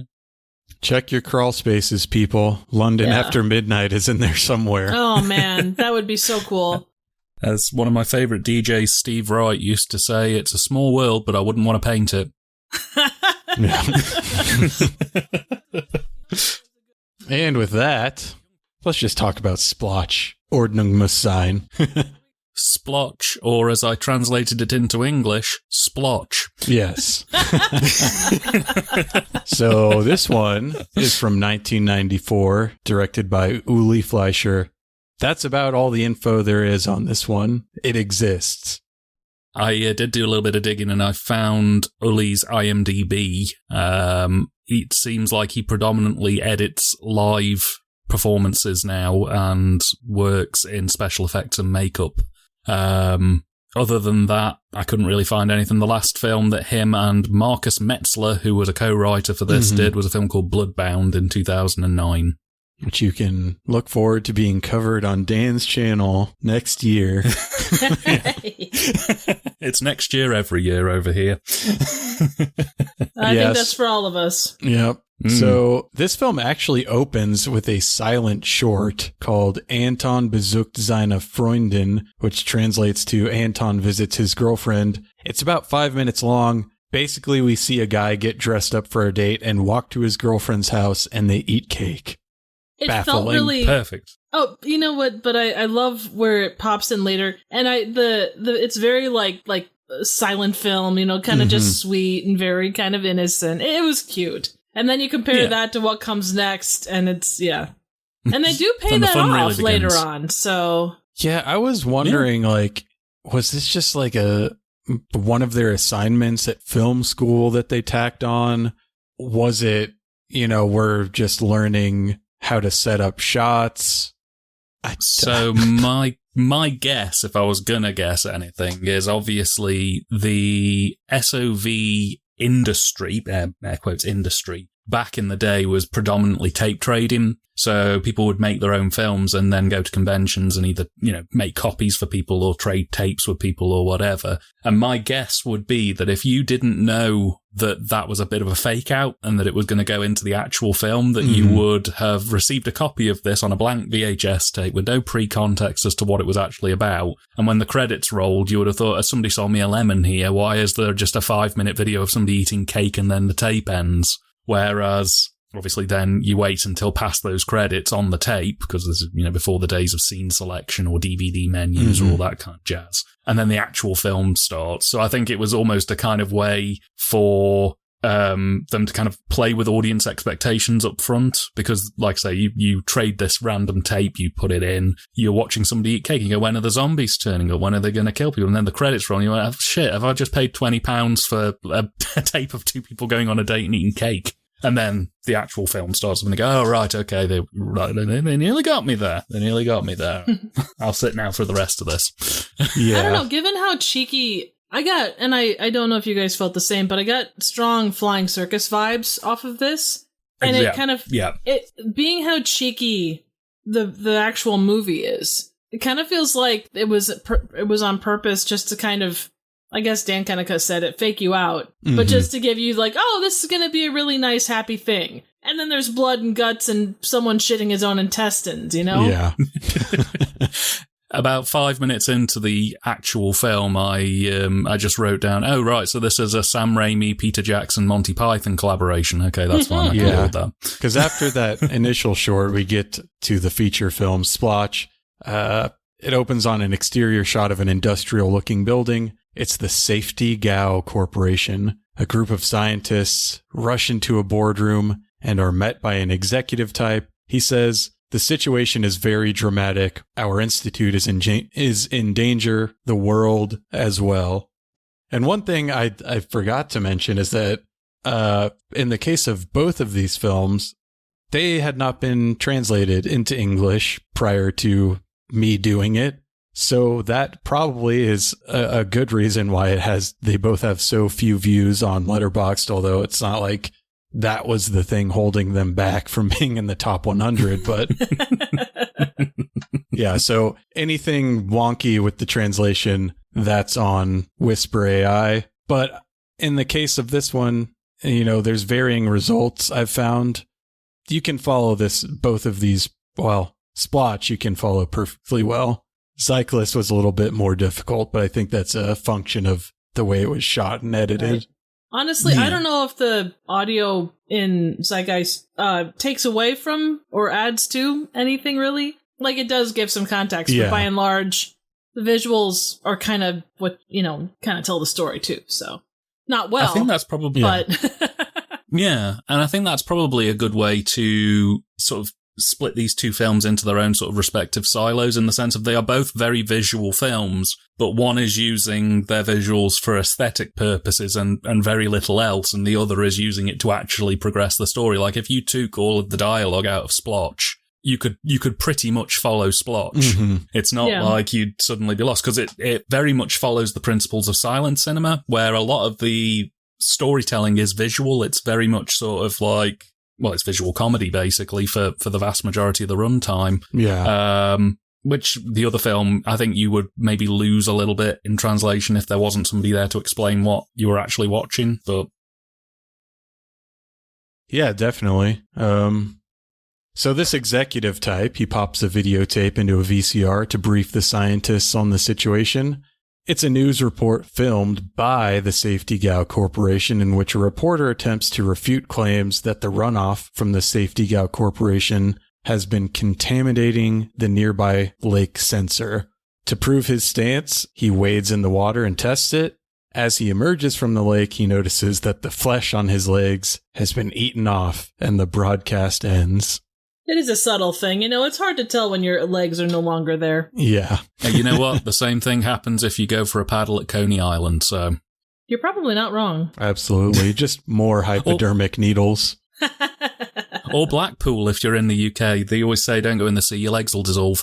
With the Mississippi, you'll end up with hepatitis C, so it's all relative.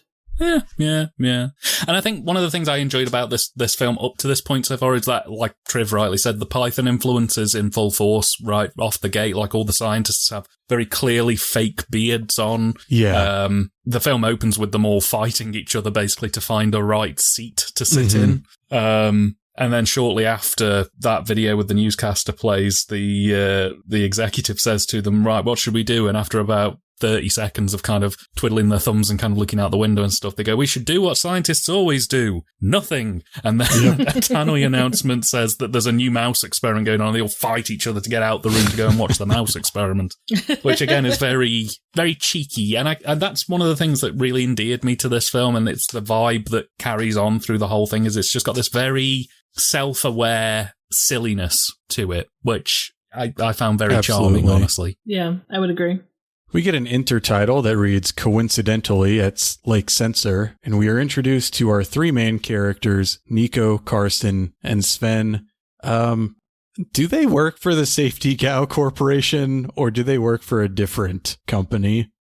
Given the patches, I don't think they do. Okay. No, I didn't specifically see any mention of it. I just assumed that they were ecologists or some kind of eco-scientists just doing their own thing. And then, because halfway through they start talking about, what's it called again? Safety Gal. Mm-hmm. They start talking about it in like a non-direct way. They go, oh, Safety Gal are doing this, which made me think, okay, so they're not working for them then, because they would say our company is doing this if they were, or some variation of that. So yeah. So these three are at the lake tracking the spread of contamination. Sven stumbles upon a globby mass of flesh with an eyeball in the grass. He calls Nico and Karsten over and they begin to poke and prod it, as scientists do. They go off in search of more contamination evidence. So this is the cover of the DVD on Letterboxd, this little blobby mass with an eyeball. I was hoping that this was going to be like the monster in the movie. I was a little bit disappointed. Yeah, although I did enjoy how they handled it, which was one of them kind of backed it a bit with a fly swatter, and when they found out it wasn't moving, they just immediately like lunged on it and started cutting as much chunks of it out, which again I think is is a very kind of Python-esque thing to do. I enjoyed it, and the little creature, I kind of, much like you, I was hoping that would be the kind of main villain in this, because I was just having like the titular Splotsch. Yeah, I was kind of hoping for like some kind of maybe a bit of stop motion or something, just to kind of, or even just a bit of puppeteering would have been nice. It's a shame, really, because it looks like a really cool little creature, and as you say, the poster art for this film is, if nothing sold me on it other than the poster, I'd be there. Yeah, it's just a bit underused, really, which was a bit of a shame. I would have liked to have maybe seen them having some kind of flailing fight in the lake with it or something. Yeah. Well, I think, too, they seem to have, like, pretty big plans, or, like, for all the stuff that they were doing throughout the entirety of this thing, it kind of felt like they wanted to go big or go home. They wanted to push it and see what they could do. Yeah. So a man is seen scuba diving in the lake. He emerges from the lake, an eyeless zombie, and he attacks Sven, but luckily Nico and Karsten swiftly come to his aid. Nico shoots the zombie in the head, and Karsten hacks it up with a machete. So I think you missed the key point there, which was the zombie performing water sports on our scientist. Yes. The zombie pissing scene was probably my favourite part of the film. No. It was a surreal moment. And the fact that there's, as well, they went with the gross out double folded, because not only did they pee on the scientist, but then, like you say, the zombie takes his goggles off and all the eye gunk falls out of the visor onto the scientist, who is smiling and kind of, I don't want to say enjoying it necessarily, but he's not pulling the right facial reaction for being covered in piss and blood. Hey, you know what? It's not every day that happens. You have to take advantage of it when you can. And especially as scientists, they live for that kind of stuff. Yeah, him especially. Yeah. Oh, yeah. Yeah. But yeah, so it's like Zyklus 2004, this one 1994. Obviously, they have very different influences. We've pointed out a couple of them so far, like Monty Python, Sam Raimi, Peter Jackson. I feel like it's been a while since I've seen it, but I feel like specifically they were probably really into Bad Taste. That was like the big one that I was like, yeah, especially as we went along. Yeah. Yeah, there's a little bit later on that reminded me of the head flap sequence from Bad Taste, but from around about the time that first zombie turns up, I was like, right, okay, yeah, this is definitely Bad Taste, not Brain Dead. We've got that down pat. Yeah. They decide that, back at their base camp, they're inspecting the zombies' remains again. They're just sort of poking it, not really doing anything scientific, but nonetheless, they easily suss out that the Safety Gao Corporation must be behind all of this, and they decide that, hey, they're there. They've got to be the ones to stop this zombie outbreak, and they begin to suit up for battle. Nico loads up his vast collection of handguns. Where did he keep them all? Like, do you think he put any, like... No, in this film, you really don't want to know where he keeps them, Trev. Fair point. I have a really random question, and maybe just because I was hungry when I was watching this, it seemed like they were like, the yellow stuff is good. Oh, you want some of the red. It seemed like they were eating pieces of the scuba zombie. That's kind of what I thought, too, yeah. Yeah. It was one of the better uses of dyed mashed potato, but... Yeah, it was basically the scene from Hook, where all the kids are imagining fake food, and it's all just multicolored blobs. They are the best blobs.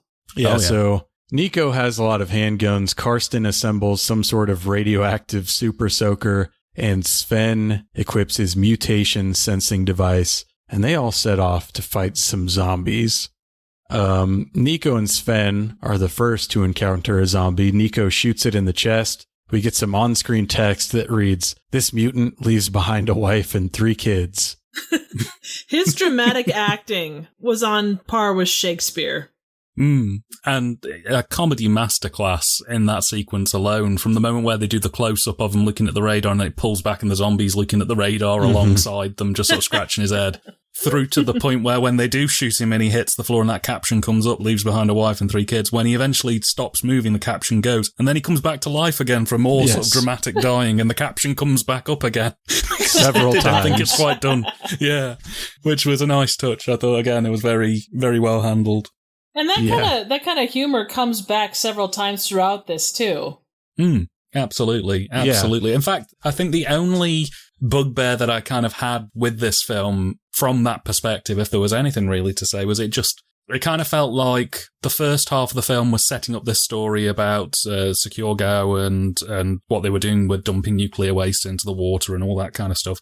And then the second half, it kind of transforms more into just a series of vignettes, like a series of sketches. Yeah. And they don't really ever come back to that plot line. It just kind of vanishes into the ether, which, it would have been nice to maybe have had some closure. But really, that was the only negative thing I pulled from this, really. Other than that, I had a really good time.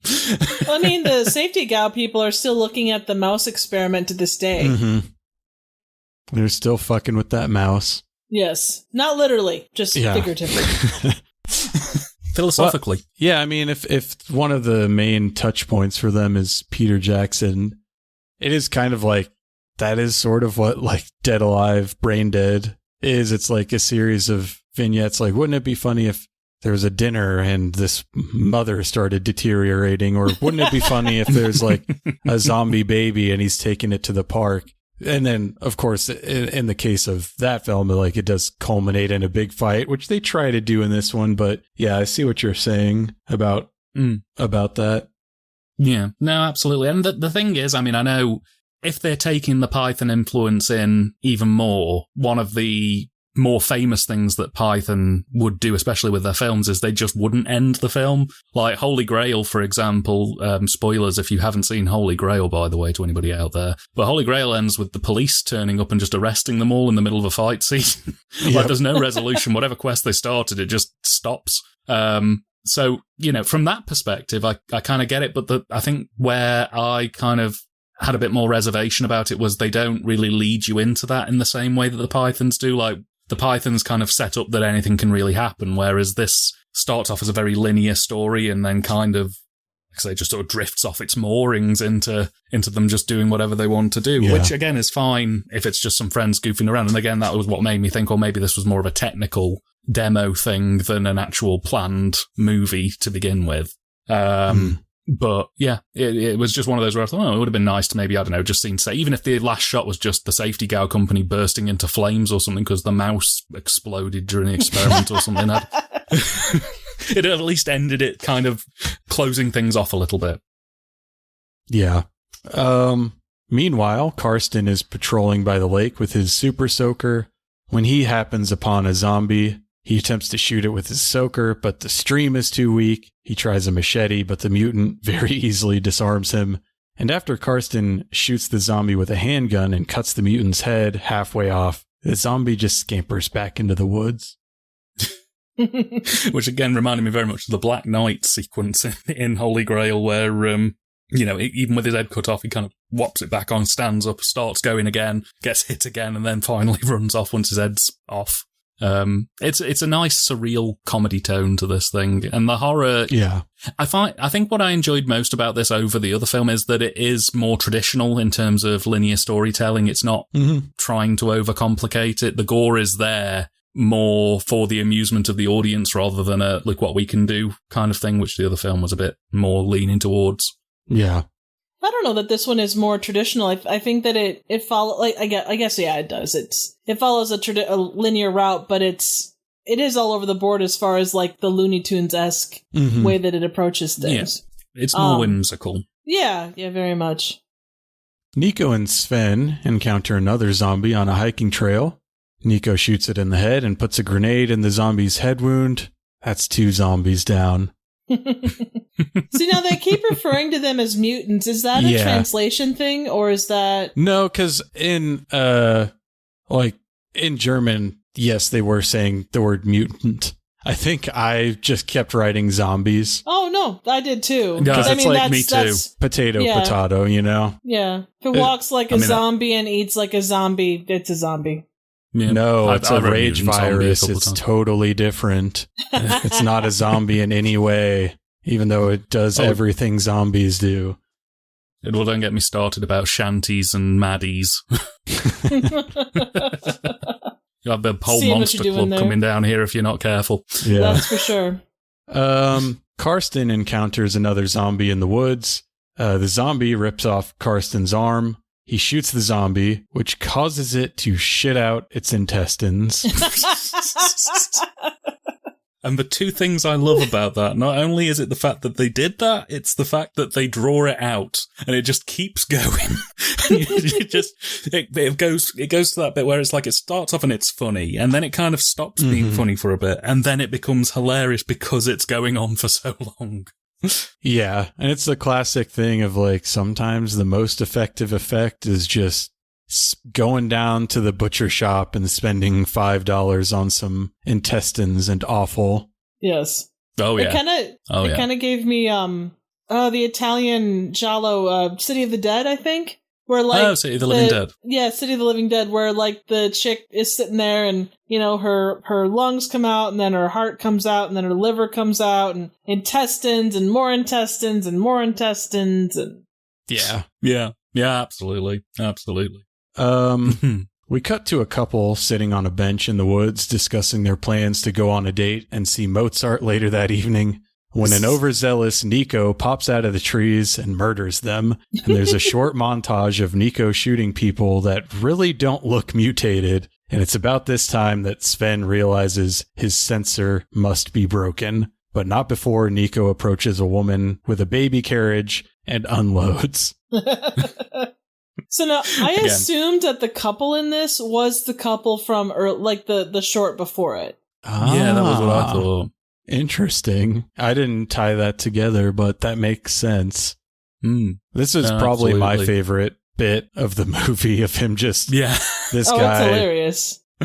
Really wanting to shoot people and seeing zombies where they don't exist. I just love that they did the Looney Tunes thing of them running off screen, then running back on screen, then off screen, then running back, all just screaming and being chased. It was such a, it's so cartoony, but it's, again, that's such part of the charm of it. Very much. Back at base camp, Nico and Sven are waiting for Karsten, who arrives, severed arm in tow, and asks the others if they happen to have a sewing kit. Neither of them do, so Karsten tosses his arm aside before the three men retire to their tents for some shut-eye. The next morning, they awaken to find a swarm of 3 zombies outside their tent, and a quote-unquote epic battle ensues.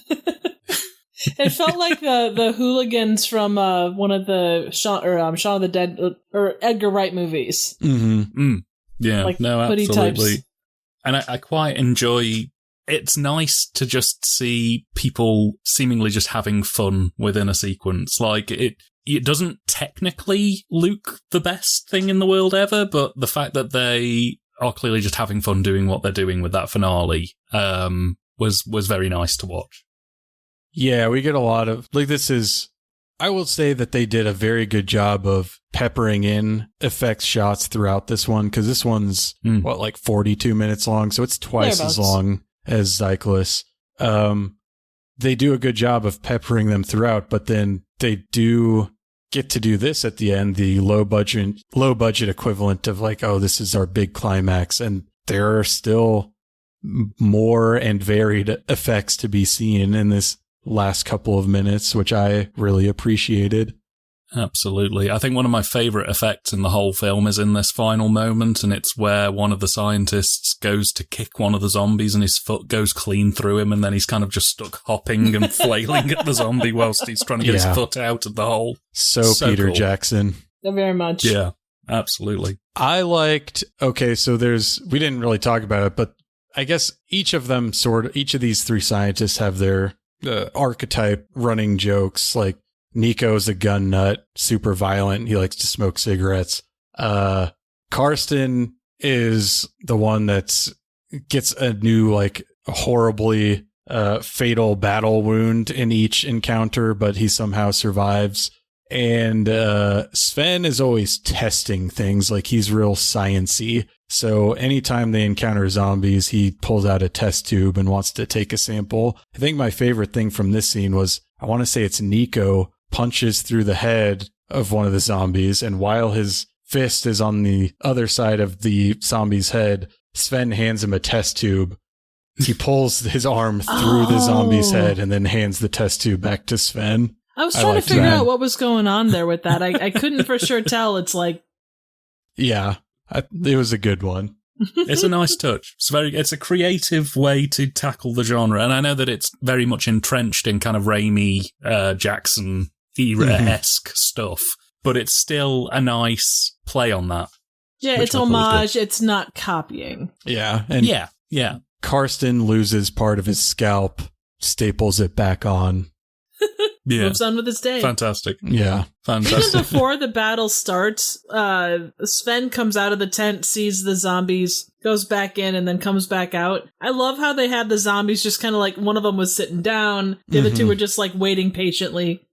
Yeah. Again, the comedic timing on this, I thought they had really good comedic timing, which we've, discussed. Yeah. So I did too, because it's usually I'm used to in a movie of this budget, if there's one thing that's going to absolutely fall flat, it usually would be the attempts at humor, but I think we're kind of all in agreement that they pulled that off pretty well. Oh, yeah. For whatever this lacks in, I guess, lack of a better term, plot, it makes up for it. The effects are really on point. The comedy is fantastic. Like, and everybody seems to be having a good time. They know what they're there to do, but they're not going to be too serious about it. Yeah, absolutely. I mean, for broader film, could it have maybe been a little bit more polished? Technically, yes, but for SOV, I mean, I have seen the Polonia brothers do some filmmaking in my time, let me tell you, and I think that this is a good example of SOV cinema. Yeah. So our heroes are victorious as they survey the bloody battlefield. They decide to cheese it before someone else arrives and makes them clean it all up. They wander down a country road, bickering amongst themselves. Credits, Splotsch. Thoughts, guys? I thought it was daft. In the best way possible, I thought it was just a silly runaround zombie movie that was entertaining pretty much throughout. It maybe could have been a bit tighter, but any negative comments I have about it are nitpicking. It's just, it was just a fun little film that knew what it wanted to be, wasn't trying to push the boat too far out in terms of what it wanted in its scope. I just had so much fun with it. Like I say, it maybe would have been nice just to have had a bit of a close off on Secure Ground, you know, like I say, even if it was just like the building or something, it would have been fine, but I really enjoyed this one. I just thought it was really good fun, honestly. It made me so happy. Like, I don't know. I had a smile on my face. It was so big throughout this whole thing. Anytime you can take Python and Peter Jackson and, like, you know, smash them together, and just the comedic timing, like, even, like, there's a runner zombie that comes along and he's sitting there tying his shoe and the guy's gonna go ask, or Swen's gonna go ask him for information. Turns out he's a zombie and he's trying to explain to his buddy, hey, this guy's a zombie. I love those moments. Yeah. They're not necessary to the film, but they add so much. Yeah. I mean, I feel like we spent way less time talking about this one, but we're way more positive about it. And that's because it's like, you know, there's not so much to nitpick about it because it is just like a fun short film, and it's hard to really talk about like, oh, the humor in it without just like repeating every joke, or the effects, like, you know, without just explaining to people what effects are when really they should just be watching it. So even though we've devoted less time to it, it's like, this is a lot better than Zyklus, in my opinion. Yeah. I mean, sometimes the film does all of the speaking, and you just have to kind of embrace it for that. Zyklus is an experience, I would say, but this is one that I could actively see myself coming back to. Particularly, I think it would be really good as kind of a palate cleanser before you watch something like Bad Taste or Brain Dead. You could maybe have this like a short film opening going into that film, because it kind of sets your expectations up a little bit better. I could envision many places where I could watch Splotsch again comfortably. I can't think of very many situations where I'd go, you know what, let's make it a Zyklus day. Yeah. You know? Well, you know why we didn't talk as much about Splotsch was because there wasn't any drilling into penises. I mean... Yeah, no one jerked off to Sesame Street. Exactly. Penis count was 0. Very disappointing. In fact, that's the only other thing I'd pick up. Needed more dong. I mean, we did get some good shots to the crotch, but that's not really the same thing. Yeah. True. Very true. I want to see erect penis front and center. That's the only way I can get my fix. Do better next time, Ollie.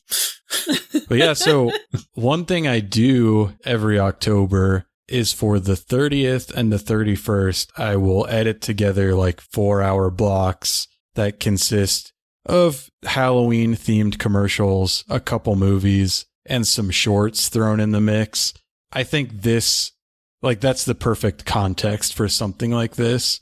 Just thrown into a marathon, like, I think that's where something like this would shine. Maybe not watching it on its own like the three of us did, although like we all obviously enjoyed it. I think it's something to pepper into the spooky season. Absolutely. It complements rather than standing on its own. That's probably the best way it could go. I think it would, like you say, suit really well in one of those kind of compilation pieces, just something where people would kind of stop and take stock for a second of what they were seeing before moving on to the next thing. Great background party fodder. Absolutely. So those are our two films. But before we got out of here, I did put together a very, very small and simple trivia game for you guys. Ooh. All right. And so in honor of the security gal or safety gal, what I can't remember anymore, corporation from Splotsch, I put together a list of evil corporations from movies. So I'm going to say the name of the corporation, and you guys buzz in with your name and tell me what movie that's from. Simple enough, right? Okay. All right. So our first evil corporation is Wayland Yutani. Alien? Ooh.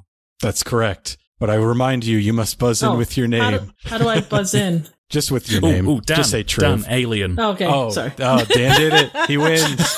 Damn it! Hey, he didn't buzz in with his name. He did. Did he? I said it multiple. Yeah. We're giving that first one to Triv. 1 out of 10 in favor of Triv. So the next evil corporation is Zorin Industries. Oh, Triv? No. Triv. Yes. Not Terminator. Probably Terminator. No. Yes. Maybe. No, not Terminator. No, I didn't think so. Do you have a gonna guess, Dan? go for RoboCop. That was A View to a Kill. Still My 1-0 favorite film in where a favor of Nazi Triv. nearly blows up the Golden Gate Bridge. Well, then you should know Zorin Industries.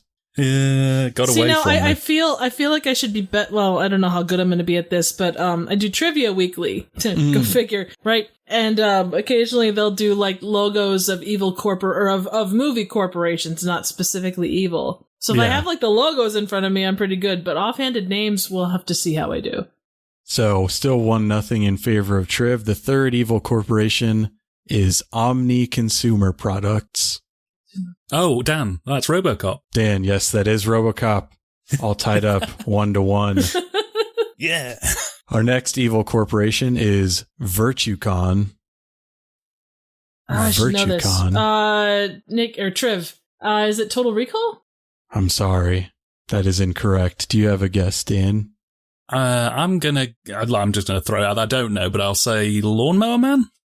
VirtueCon is from Austin Powers. Oh. Still 1-1. Next one is the Tyrell Corporation. Oh, Triv. Triv. Blade Runner. Yes, that's correct. 2-1 in favor of Triv. Next up, we have Everything Except Shoes. Everything Except Shoes. Oh, that one's ringing a bell. Oh, I should know that. It's something cheeky. It is. Any guesses? Not off the top of my head. No, I'll go down. I'll go Hairspray. Why not? I'm sorry, that is incorrect. Rebuttal, Triv. For some reason, Kinky Boots comes to mind, but I know that's not right. Because that's all they did was shoes. From Freaked. Oh, shit. Yeah. Yes. Yeah. So it's still 2-1 for Triv. Yeah, when you say it, I can't even think of the scene, but anyway. Next up is InGen. Oh, Triv. Jurassic Park. That's correct. Triv is pulling ahead today. I am thoroughly ashamed by this. Next one, Industrial Illusions. I really need to book up on my evil corporations. Well, Industrial Illusions. We're just learning who the more evil of the two of you is. Well, that should be clear. It's Dan. Industrial Illusions. You're going to say it and I'm going to be pissed. This one's tricky. I would not have known this if I didn't look it up, even though it's a movie I've seen several times. The only one I can think of, and I don't think it would count. I'll give it a go. Dan, I will say, is it Yu-Gi-Oh? No. I had a thing on the top of my head and I lost. And this is, I've already answered this, but I'm going to try again anyway. Triv, I'm going to say Total Recall. This is from They Live. Oh. Yeah. So it's 3-1 in favor of Triv. Our next one is Cyberdyne Systems. Oh, Dan, that's Terminator 2. Yes, correct. Any of the Terminators would have been acceptable. So 3-2, and we get to our last one. So Dan has a chance to tie it up. Final Evil Corporation, by and large. Triv? Triv. Is it kind of the Pixar universe, like specifically WALL-E? That's correct. It is from WALL-E. Quite impressive. Really living up to your name. Thank you. Golf clap. Oh, well, thank you. Thank you. Yeah, that's another one. I've seen WALL-E several times. It's like one of the only Pixar movies that I have watched and liked.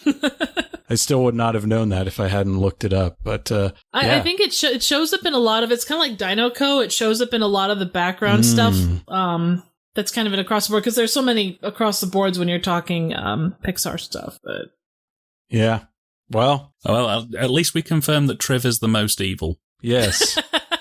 You're always trying to burn down my theater. I'm not sure how to feel about that. I mean, metaphorical theater, not actual, just for reference. Yeah. Well, it's just because I'm trying to stop the evil. That's why. So. Yeah. Yes. You, soon to be CEO of Evil Corporation, Triv, is victorious in this episode's trivia game. So that was Zyklus at Splotsch. Dan and Triv, thank you guys again for coming on and breathing life into this dead format with me. But before I let you go, why don't you guys just give a plug to TYTD Reviews and Trivial Theater? Tell us about anything interesting you've got coming up. Well, as always, thank you so much for having me on. It's always a pleasure. You can find me at TYTD Reviews on YouTube. I am also on Letterboxd under the same name. Coming up, we have got our new season starting in October. We will be doing a retrospective on zombie movies as part of Halloween, starting with Zombie Flesh Eaters 2, a personal favourite of mine. But yeah, we'll be back on October 3rd. I think our next video is going up, and we're doing a full season then that'll run up to Christmas with plenty of surprises and strange stuff along the way. So yeah, check us out on YouTube and Letterboxd, and thank you again. Nice. Thank you. How about you, Triv? Do any of those movies, though, before I give my own plug, do any of those movies involve a zombie shitting out his own intestines? Yes, actually they do, multiple times. Nice. All right, I will be there with bells. As for me, you can find me on YouTube at Trivial Theater. That's probably the best place to find me. I am inconsistent, but I try to be consistent with that inconsistency. I plan on, as of now, having a full month of stuff in October. November, December is kind of gonna be as I can put stuff out. But like Dan, I have a theme. I'm doing horror movies based off titles with people's first names. So we'll see how that goes, and we'll go from there. Awesome. So yeah, everyone should check that out. And on behalf of Dan from TYTD Reviews and Triv from Trivial Theater, I'm Chris, and this has been another episode of Dead Formats. If you have any questions about the show, or if you have a dead format topic that you'd like to hear me cover, or if you have any suggestions for potential guests, please reach out. You can email me at deadformatspod@gmail.com, or you can reach out to me on Instagram at deadformatspod. Thanks for listening. Ordnung, Muss, Sein. Das lohnt sich.